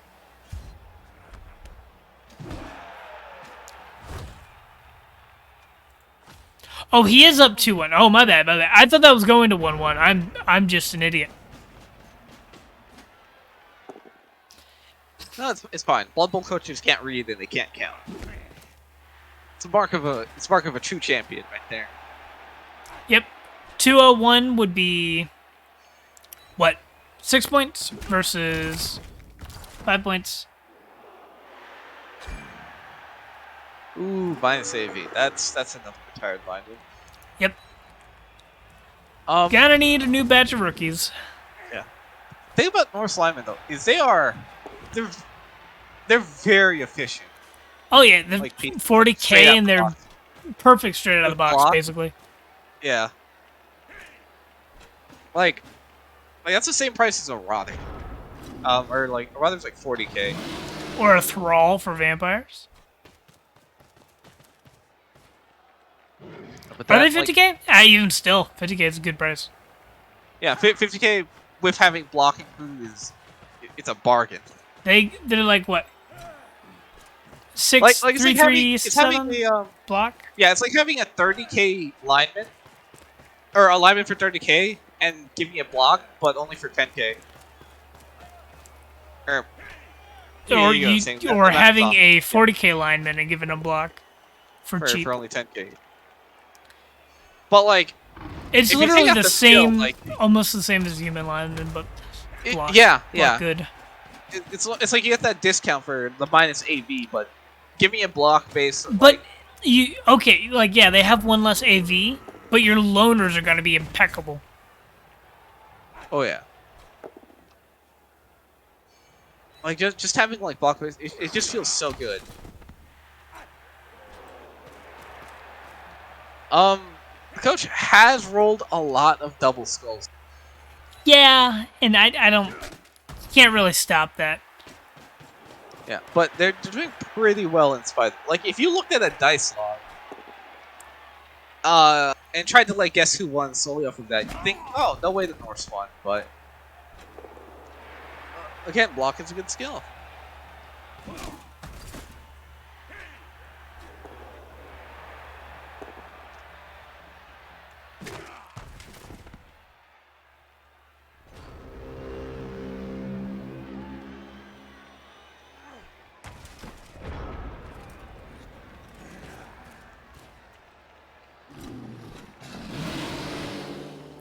I don't hate that. You try to move that, see if you can get rid of this assist. Moving players.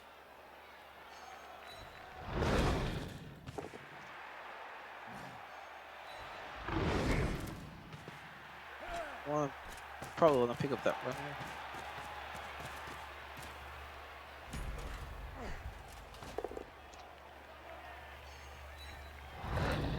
Good. That's a good stun.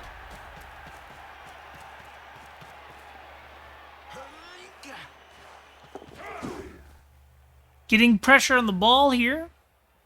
I'm not... Oh, okay. Blitzing. I was going to say, I was a huge fan of the mark until I realized the blitz hadn't been used yet. Good stunts. I don't think there's a reason to give up this block, though. Especially when you're AV7, you really want to avoid giving up free blocks.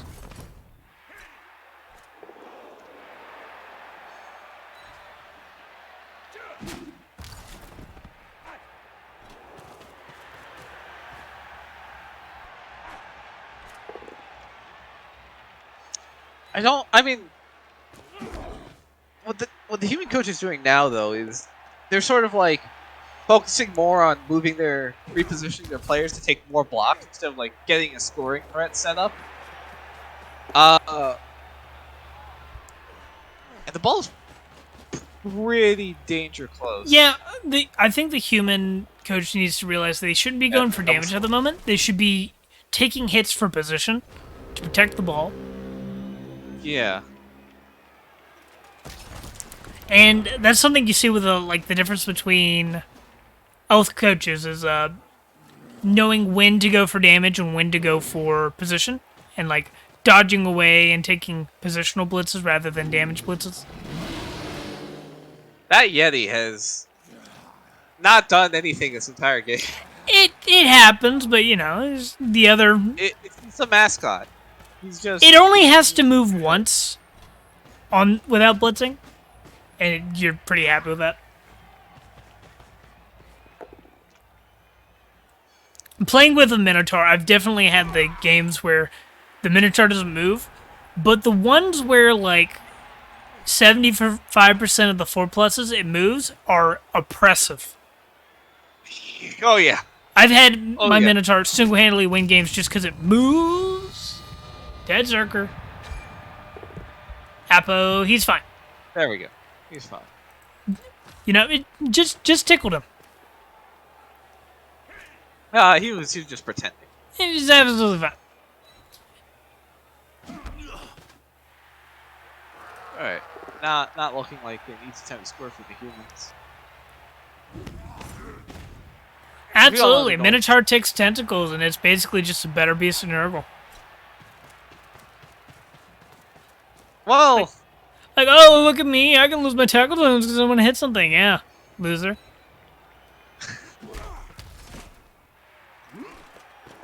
They also have more movement.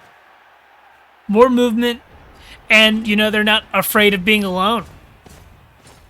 Like, oh, no, I don't have anybody to remind me what moving is like. We move on a 4+ anyways.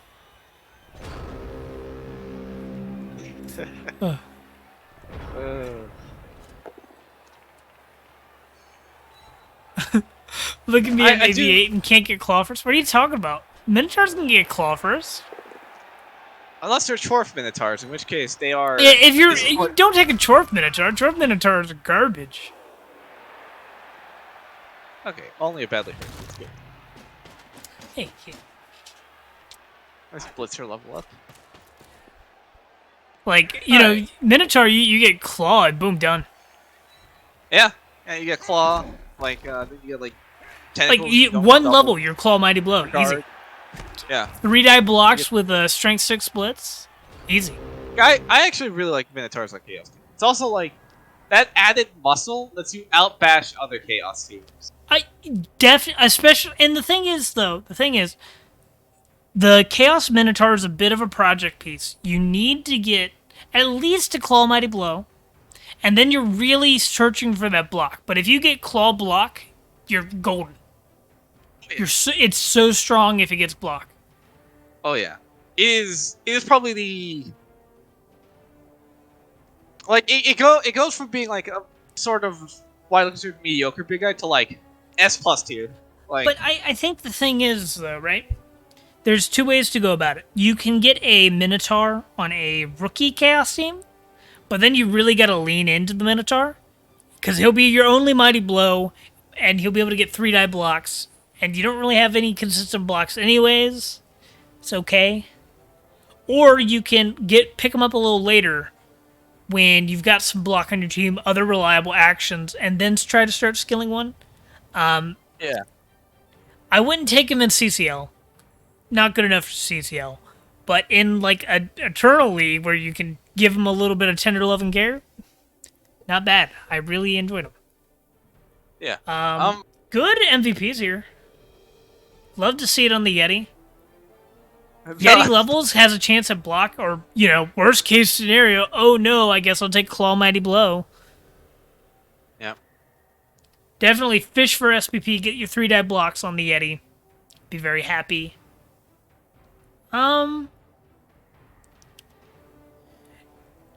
And that was our last game.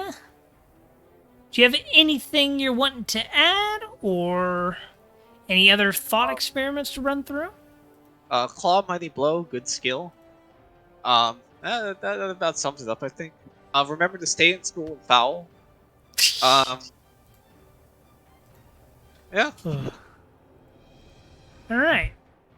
With that, then we're gonna wonder, is Kawagiri still playing? Yes. So we're gonna raid Kawagiri.